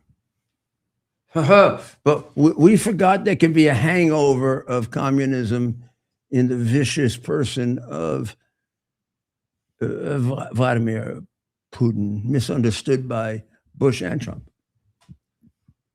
I'm sorry, Mr. President. We disagree on Vladimir, I think. Well, and that totally also, what about China? You know, We haven't fixed on China. And are ridiculous being outfoxed by China, that they are the less dangerous of the communist adversaries. They're the more dangerous. They're the less severe. They're the more severe. That we could convince them to be a capitalist country and a democracy. Capitalist, yes, because you can make a lot of money. Democracy, no. and I wouldn't call it capitalist necessarily. Well, I don't know what you'd call it. Crony communism. Yeah, probably. crony communism is a better description. Even their communist homicidal tendencies are greater than even most communists. They're a country. Here's the thing to look at, and please don't get upset with me. Even those of you who do Shenyang and Chinese culture, you're going to have to convince me that Chinese culture is not homicidal. There are so many people in China. The value of human life is like bupkis. Well, I think that's more among the elites, right? Because I feel like the population at large is rather docile and has been sort of yeah, but they don't fight for their conditioned to- lives. Exactly. But whereas in Western civilization, due to the effect of Judaism, Greek philosophy, Roman organization, and then Christ becoming man, the human being was elevated to a level that these people do not understand. And we are embarrassed to say that we are the predominant humanitarian civilization. We're the civilization that values human life more than any other. And if we don't understand the dichotomies and the differences and what we have to do to transform them, we'll always be at a disadvantage in a war because we're more sensitive to losses than they are. Look at Ukraine, little Ukraine that Russia should have wiped out the way we wiped out Iraq. Or even the way we wiped out Afghanistan, which they didn't. It was the occupation that became the issue. Is a great example of the difference between us. Now, I don't know what stage we're at right now. I see it building. Every logical ability of my mind to stay calm and stay rational and read and listen and think tells me we're going to attack them this weekend. Well, let's not telegraph too much. Well, I don't know. I mean, this is just me. I don't think it matters if they tell you. What are they going to do? Shoot up balloons? What did Israel leave them with? I don't. Maybe I let Israel go in and do a couple of days of bombing. What the heck, right? Mm-hmm. You think PB would mind? Be good practice for him. But in any event, I do think this doesn't end peacefully. This ends with war of some kind, hopefully limited. Every reason to believe it will be limited. And sometime about 3 weeks from now, we'll be starting to put Iraq back together again. Iran back together again. Always confuse them. Well, let's hope and let's pray. Now, let's see what else we have. Is there any other things we left out here? The Olympics started. Yeah. And one should know that the U.S. won Already. Yeah, who did we beat? Take a look. Oh. Who did we beat? Well, they're not going to like that. And we wiped them out. 5-1. Yeah. Got any pictures? I'm trying to find Are they some here. embarrassed? Well, I'm sure. I mean, if you got beat at like something that your entire identity is based around, it would be. Well, Sweden beat Germany. We Italy. didn't play yet. Yeah, Sweden played. They beat Germany. No, the U.S. U.S. played. They played the first game. Come on, guys. It's a country. It's a country you'd be interested in. Well, I thought it was Canada, but I guess Yeah. They're Okay. They're giving us a hard effing time, and they're supposed to be the inventors of hockey. You know what we beat them by? 5-1. Oh, wow. Maybe they didn't even show up for the game. We kicked the shit out of them. good. Okay, give us Alberta and British Columbia. I don't know. Portland and LA. We beat the Czech Republic 5-1. Oh, the Czech Republic. and that I'm was sorry. women's, Oh, that was the women which hockey. is fine. No, I'm sorry. I thought I'm The sorry. men's schedule, we start on the 12th. Well, that's the actual. we play on the 12th. Well, so Sweden beat Germany. What was that? Let's see. And Italy beat France, which I like. 'Cause I don't think the French should be playing hockey. It's too hard a game. People get hurt, and they don't like war. The men's tournament. So they're playing the women's right now, Why? which Is it only women in and it? so the women's Are there only Sweden beat women? in it? Germany in the women's tournament, and Italy beat France. Okay, so our hockey analysis leaves a little bit to be desired, I guess. Sorry Well, about that, everyone. Yeah, I don't know. I'm a hockey Prepare official. tomorrow. We'll come I back need tomorrow. somebody that understands hockey to explain it. to I'm me. a Well, it's USA I'm- hockey official, but Well, yeah. well, then explain it to me. well, this The is women's tournament is going on I'm right now. looking at these things the here. women's tournament is going on right now. What you're reading is the women's tournament, Oh, and the men's tournament starts I next didn't week. know that women played hockey. The Oh, women do- yeah. they do. They do Yeah. absolutely less hitting. against men. No, No. women. It's like a women's league. If they can make it in the Right. men's league, they would. But Yeah, I Well- think- But we'll read up on this. You know, the Olympics kind of creeped up on us. I didn't even know they started. Wait. Do women play? The men play in women's hockey? absolutely not. Well, actually, growing up, we would play the women, the girls. We were the boys. I played ice hockey growing up, You played against and girls? we would play against the girls, but You, we were We were mites. It's called mites. wait. And we'd play against the women who were a little bit older. We didn't ask you about that when we hired you. You played against girls? You played against girls? Yeah, No, but I again, think you're not following. Like this would be so I Ted was at in about. second- second. You I played was in against- second grade playing against the sixth grade girls hockey team. Oh my God. What We did do that What growing up. locker room were you So in? I grew up in Michigan, up the Upper Peninsula. I know hockey. you did. And Everyone played hockey. You had several, you had about 10 years of communist governors.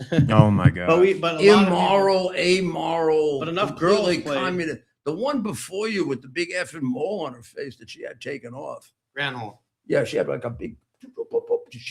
Yeah. But we'll read up on Olympics and we'll come back tomorrow night with a full report. Yeah, you got to straighten out this playing against women thing. Right.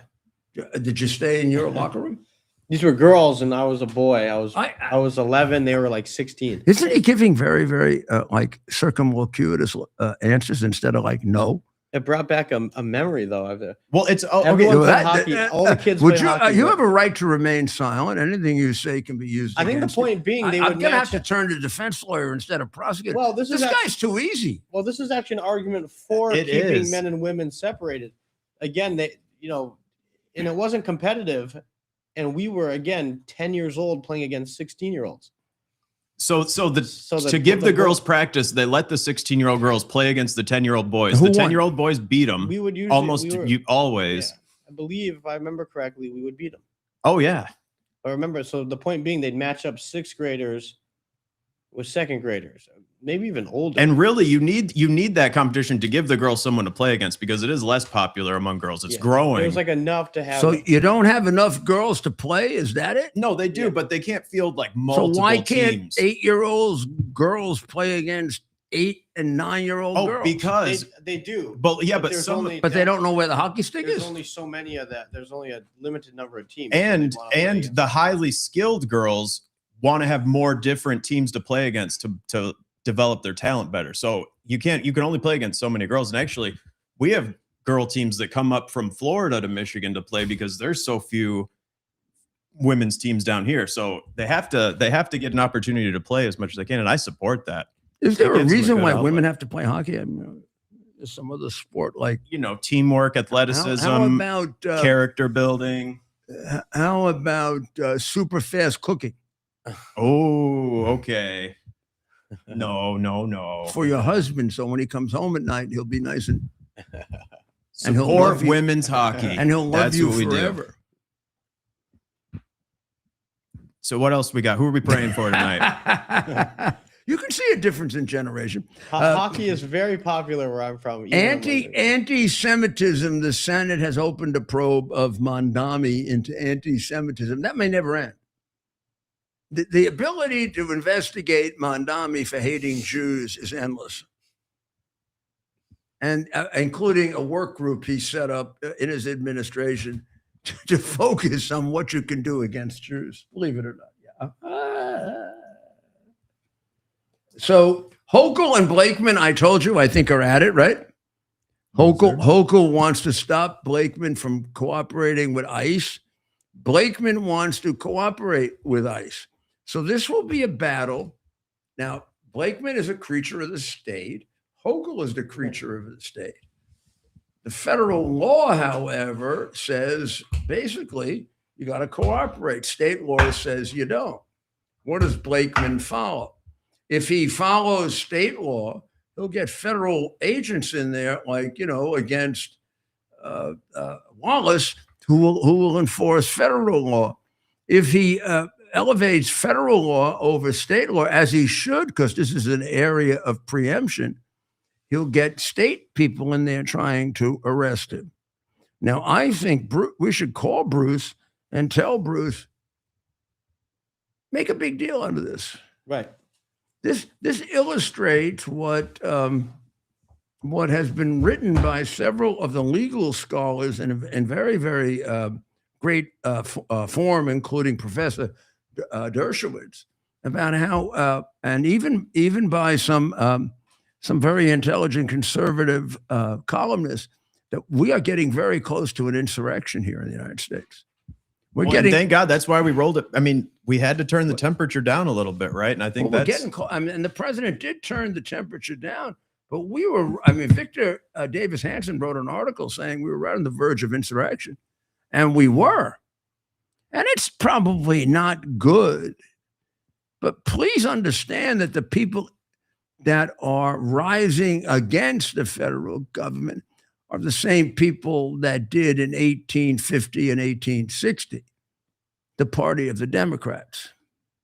And they're doing it to distract from the massive fraud that was sweeping and continues to sweep. Every state, essentially. And for everything else they do. They have no message. They really have no message but a extraordinarily negative one.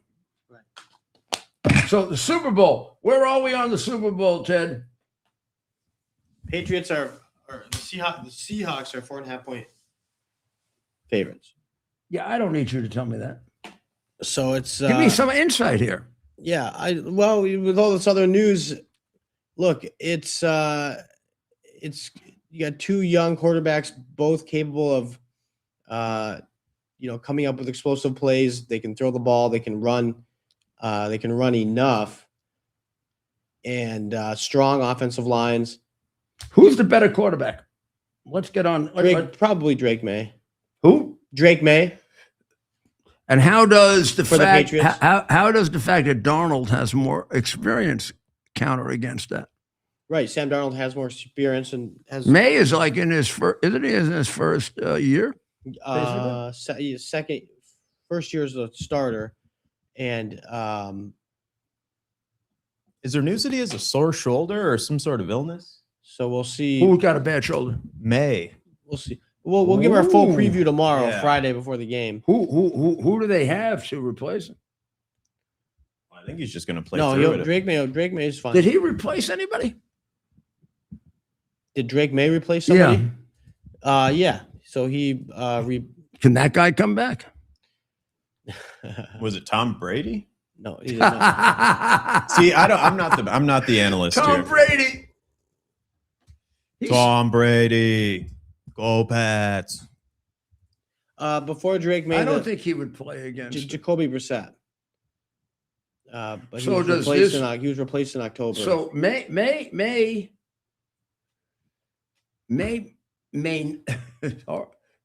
not be. No, he's the fine. He's quarterback, fine. He's going to be fine, but that's just but what the will he rumors be are. 100%? That's the question. None of them are 100% at this point in the season. I know that, but 2 weeks can get you there. He'll be ready to play. We don't. And what they- about? they'll tell us the Pardon Friday. me? Yeah, they'll give the full injury reports before the game. You never believe those. I need more insight than that. Who and how Sam Darnold had a very good write up today in the Wall Street Journal about what a great find he was for them. Well, he had a really good season with the Vikings. And why did the Vikings? He had 2 very bad games at the end of the season. No, Though he they- blew 2 playoff games, right? The Vikings had paid a young rookie named JJ McCarthy who got hurt. So Sam Darnold came in and had a great year, but the team had already planned on this new rookie. No. They were paying a lot. You lost the last 2 games of the year with them. Who did? Sam. He lost the last 2 games of the year with the Vikings, and he got totally creamed in one of them. Well, So does he fall apart under pressure? yeah, they lost in the playoffs. I'm guessing that counts as one of the 2 games. They lost in the They went playoffs. 14-3. You don't write that down in your card. He lost in the They went play- 14-3. What? They went 14-3 with Yeah, Sam that's Darnold. great. That's great. But go talk to your hero, Lombardi. What do you do in the playoffs, baby? What do you do in the playoffs, baby? Well, that was his first time. So they went with a rookie who ended up going 9-8 and missed the playoffs, and he's having a lot of problems throwing the ball. So Wait. in retrospect, Let's. He had terrible seasons with the Jets, right? right. Then he went where? He went where as a backup?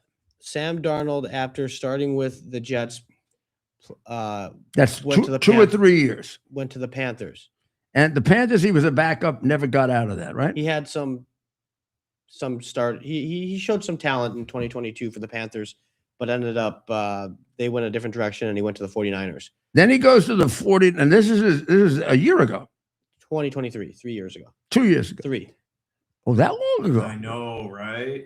So is that when he had his good season? Nope, he was a backup. Okay. But When got a lot did of he experience. show me when he had his good season? That's what I'm looking. 2024.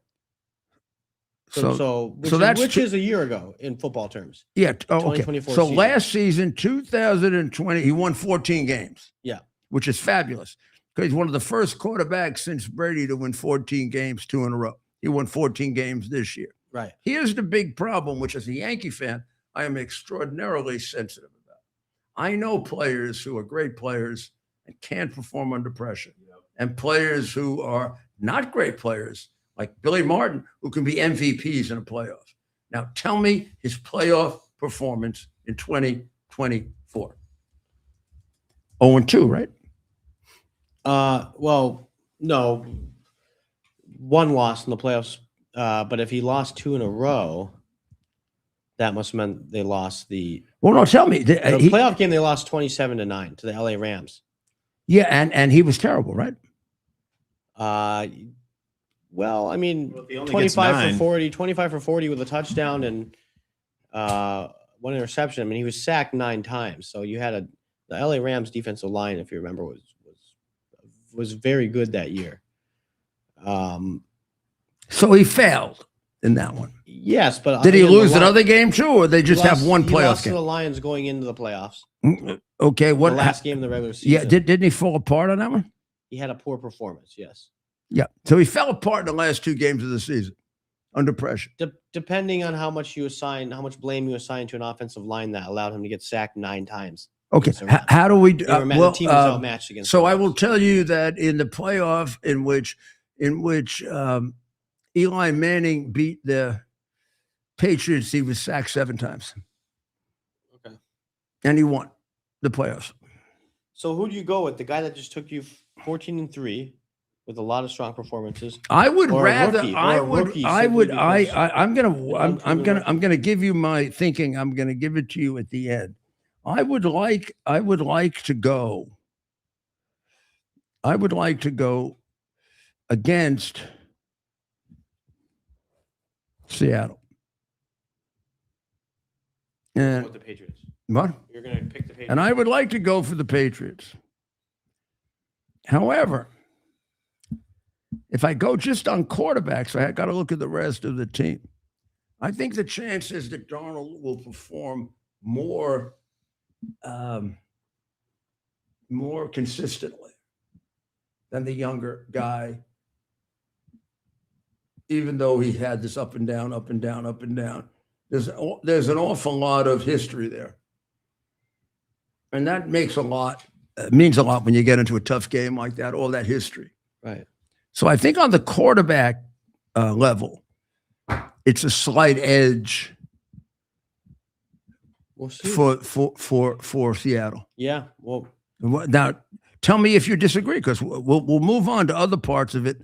yeah, next couple I'll of have to do more. Admittedly, I have to do more reading. I mean, Because we got to look at their pass receivers, right? right. We got to look at their offensive. Because they can bail them out. Let's face it, they can. The pass receivers can make a quarterback look good, right? Right. And finally, there's nothing more important than the lines. Right. We got to see how healthy they are. Who has the better defense? Who has the better offense? Who protects the quarterback better? Right. How many sacks has each? See if we can get statistics like how many sacks on the quarterback, no matter who the quarterback is, Right. on either team. Who We can protects? put a full briefing together for tomorrow when we do our full coverage. Who protects the quarterback better? Right. Yeah. We'll look. We'll. Who runs better? Right. These are important. When the quarterback's in trouble, who has a better chance of giving the ball to a running back and gaining 5 yards or 6 yards or 7 yards and not getting stuffed behind the line of scrimmage? Right. That's all very important, especially in. Unless, I one mean, game. these Super Bowls go a couple of ways, right? Some of them just become blowouts. And one never knows how representative a Super Bowl that is. That could be that one team was just much greater than the other. Sometimes the case. Or often one team was it just all worked for them and it didn't work for the other. And it got so far past what you could do about it, you couldn't. And it really doesn't reflect the difference between the two teams. Right. Single games honestly never give you a full representation of the worth of either team. Sometimes they do, sometimes they don't. They can't be relied on. So this is why a Super Bowl is both really exciting and extremely unfair.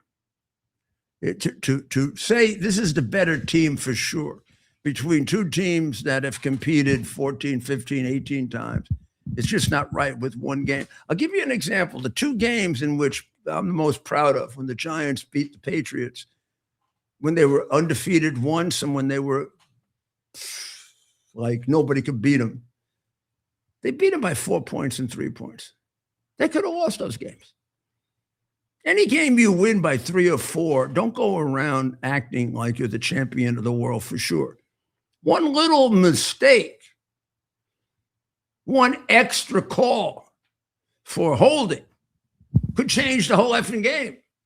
You got to win by 7 or 10, so it's a real win. It might be fun to get a series going, right? Wouldn't it No, be? It would I'm be telling basically you that. Now, abuse. I'm going to tell you something before the Patriots had their first blowout.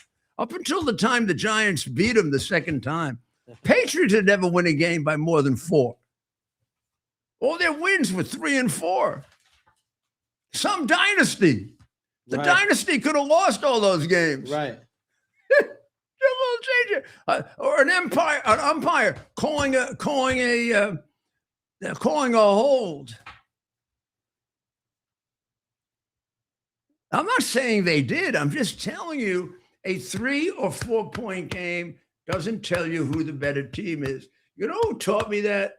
Somebody, not me. I'm not a sports expert. Somebody taught me that. Joe Torre, about baseball.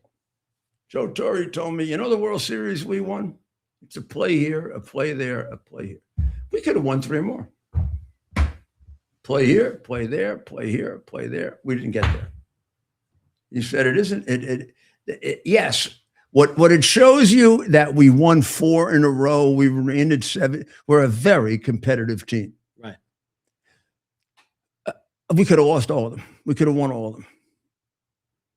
The final one usually is so close and so built on calls, bad calls, good calls, little accidents that occur, that it doesn't really tell you. What tells you something, he says, is how often you get there. If you're a team that's producing for your fans, playoff competition teams over and over and over again, you better be in love with your management. Right. Because that's what they can do. They can push a little further and produce a winner. Maybe something could go wrong. Giants were on their way to winning one year, 8-9-0, and Plexico Burrows shot himself in the foot. Bye-bye Super Bowl. Right. Because that was the guy, and he couldn't change it by the 9th or 10th game of the season. That was the guy that Eli looked to when he had to in the end zone, and nobody could get up as high as Plexico. When he really had to, and this is when the Giants had trouble in the red zone, he didn't have to worry about anything. He just took big old Plexico, stuck him in the back of the end zone, put it up toward the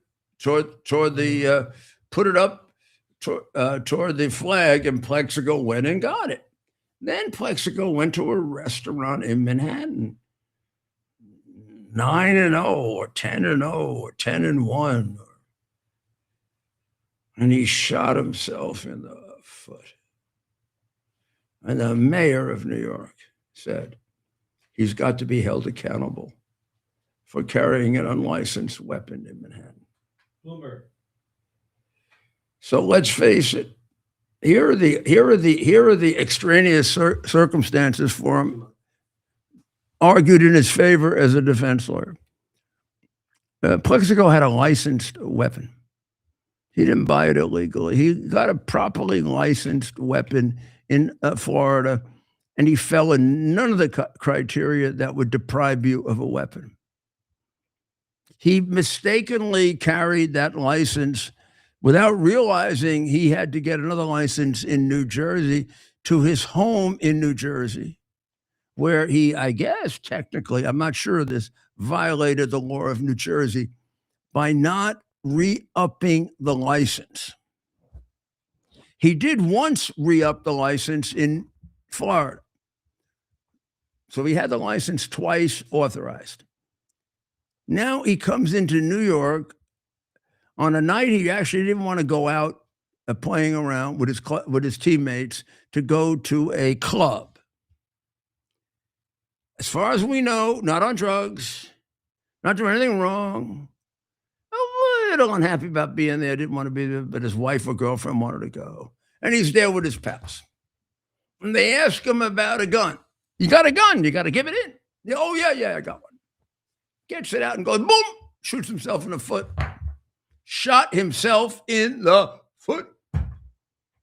Big deal. They arrest him. And the mayor at the time, you realize this is not me, of course, says, this is horrible.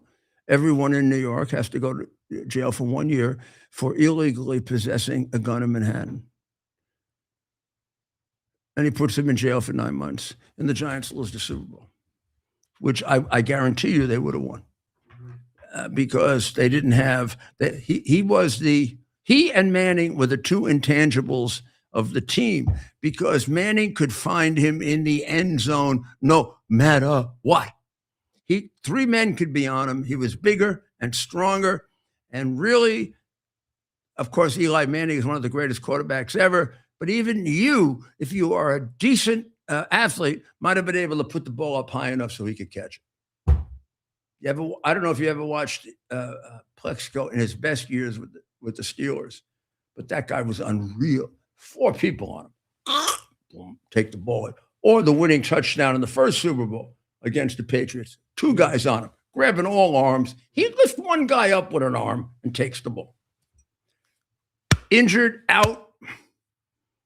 Then the mayor announces the next morning, as I wake up finding out about it, Plexico boroughs must be made an example by spending 1 year in jail, like everyone else. First of all, everyone else didn't spend 1 year in jail. Mike really didn't know the criminal justice system. They just told it to him. 2, I'd have made a little exception for football.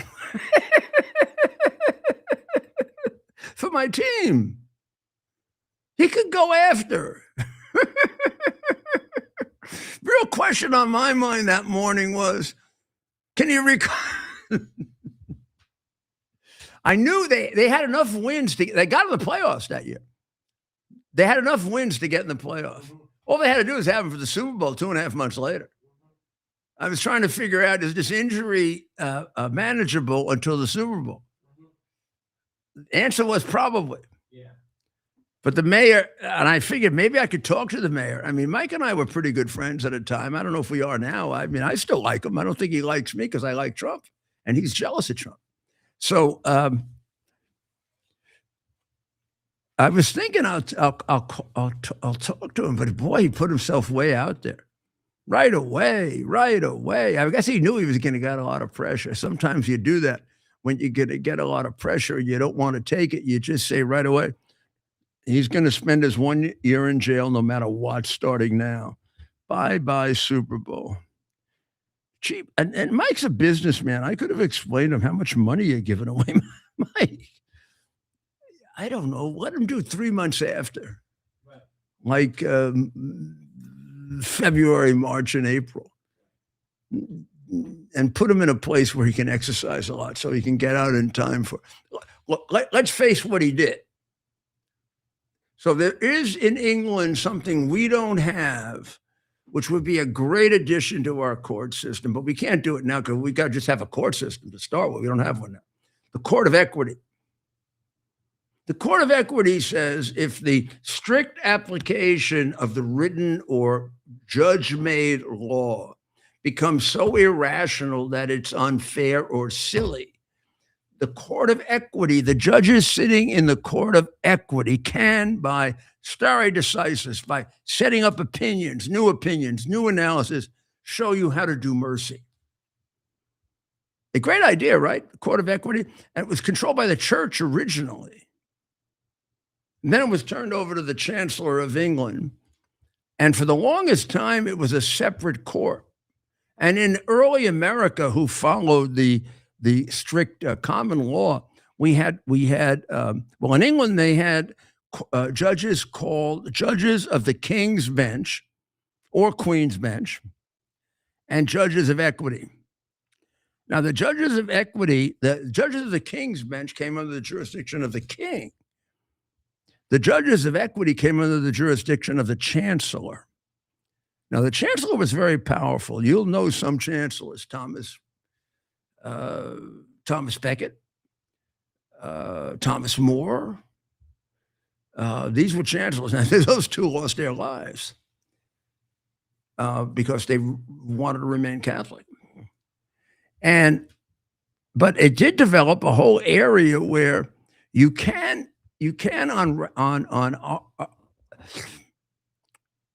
take the irrational consequences of a very, very harsh law that nobody ever contemplated being that. Like I said, you have to have a license in New York or you go to jail for 1 year. But suppose the damage you do is you have a license, but you don't realize that you have to have it in New York because nobody told you have to have it in New York. And the damage you do is you shoot your own foot. Does that make sense to punish a guy for that? I'm sorry, it does not. And it tells you what's wrong with liberals like Mike Bloomberg, who cost us the Super Bowl. for which New Yorkers should not forgive him, even though he did a great job as mayor. But that was the beginning of Mike going lefty, wacko, non-human, silly. The guy has a license in New Jersey. He in Florida. He ups it in Florida. There's no reason why he shouldn't have a license. He goes to New Jersey, doesn't realize he's got to get one in New Jersey and New York. I don't think he got one in New Jersey. But even if he had gotten one in New Jersey, that wouldn't be enough. He'd have to have one in New York. He is against his will or with some degree of pressure going to which he didn't do a lot, going to a nightclub in New York where there was a certain amount of danger for famous people. So he decides either against his own better judgment or possibly against his wife's better judgment, he decides to take his registered license with him, registered license gun with him. He puts it here. They challenge him for the gun, which he gives up. He doesn't, I don't have a gun. So here's my gun. He pulls it out. And as he pulls it out, he shoots himself in the foot. That's the crime. So it's a record. This is not a crime of violence, right? This is a record-keeping crime with extenuating circumstances.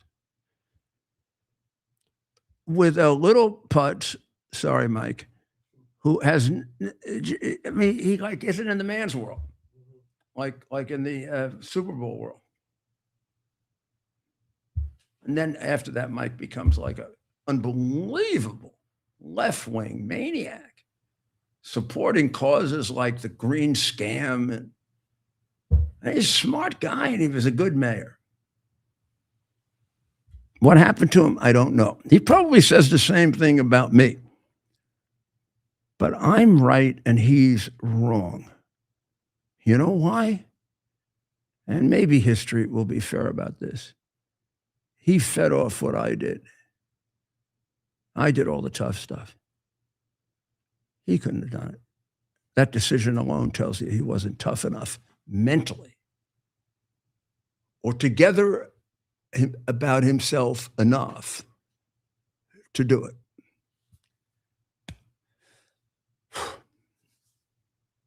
I would never have said that earlier, but he's gone so far on the other side, misleading America, that you got to check him a little. I mean, and he's got a lot of money, so he influences a lot of money can like turn people's logic into greed. So I think we've used up our good graces with all of our wonderful people, because we really have gone over.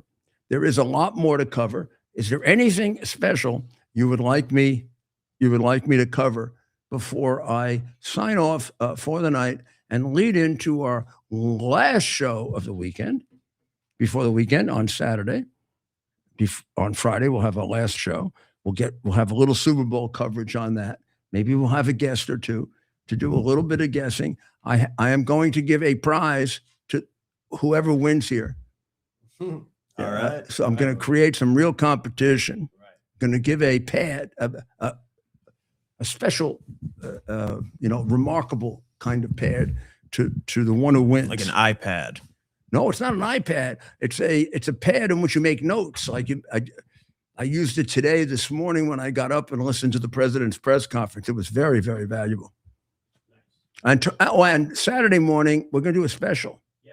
Even though it's ridiculous, because Saturday's going to be a tough day for us. They know that. Well, let's get signed off so we can start preparing for that. I don't think I have anything else for tonight. Okay. So here we go. We got everything. We're going to pray for the people of Iran. We're going to pray for the people of Israel. We're going to pray for the people of Ukraine. We're going to pray for the people of the United States. And we're going to pray for the President of the United States, who prayed for himself this morning.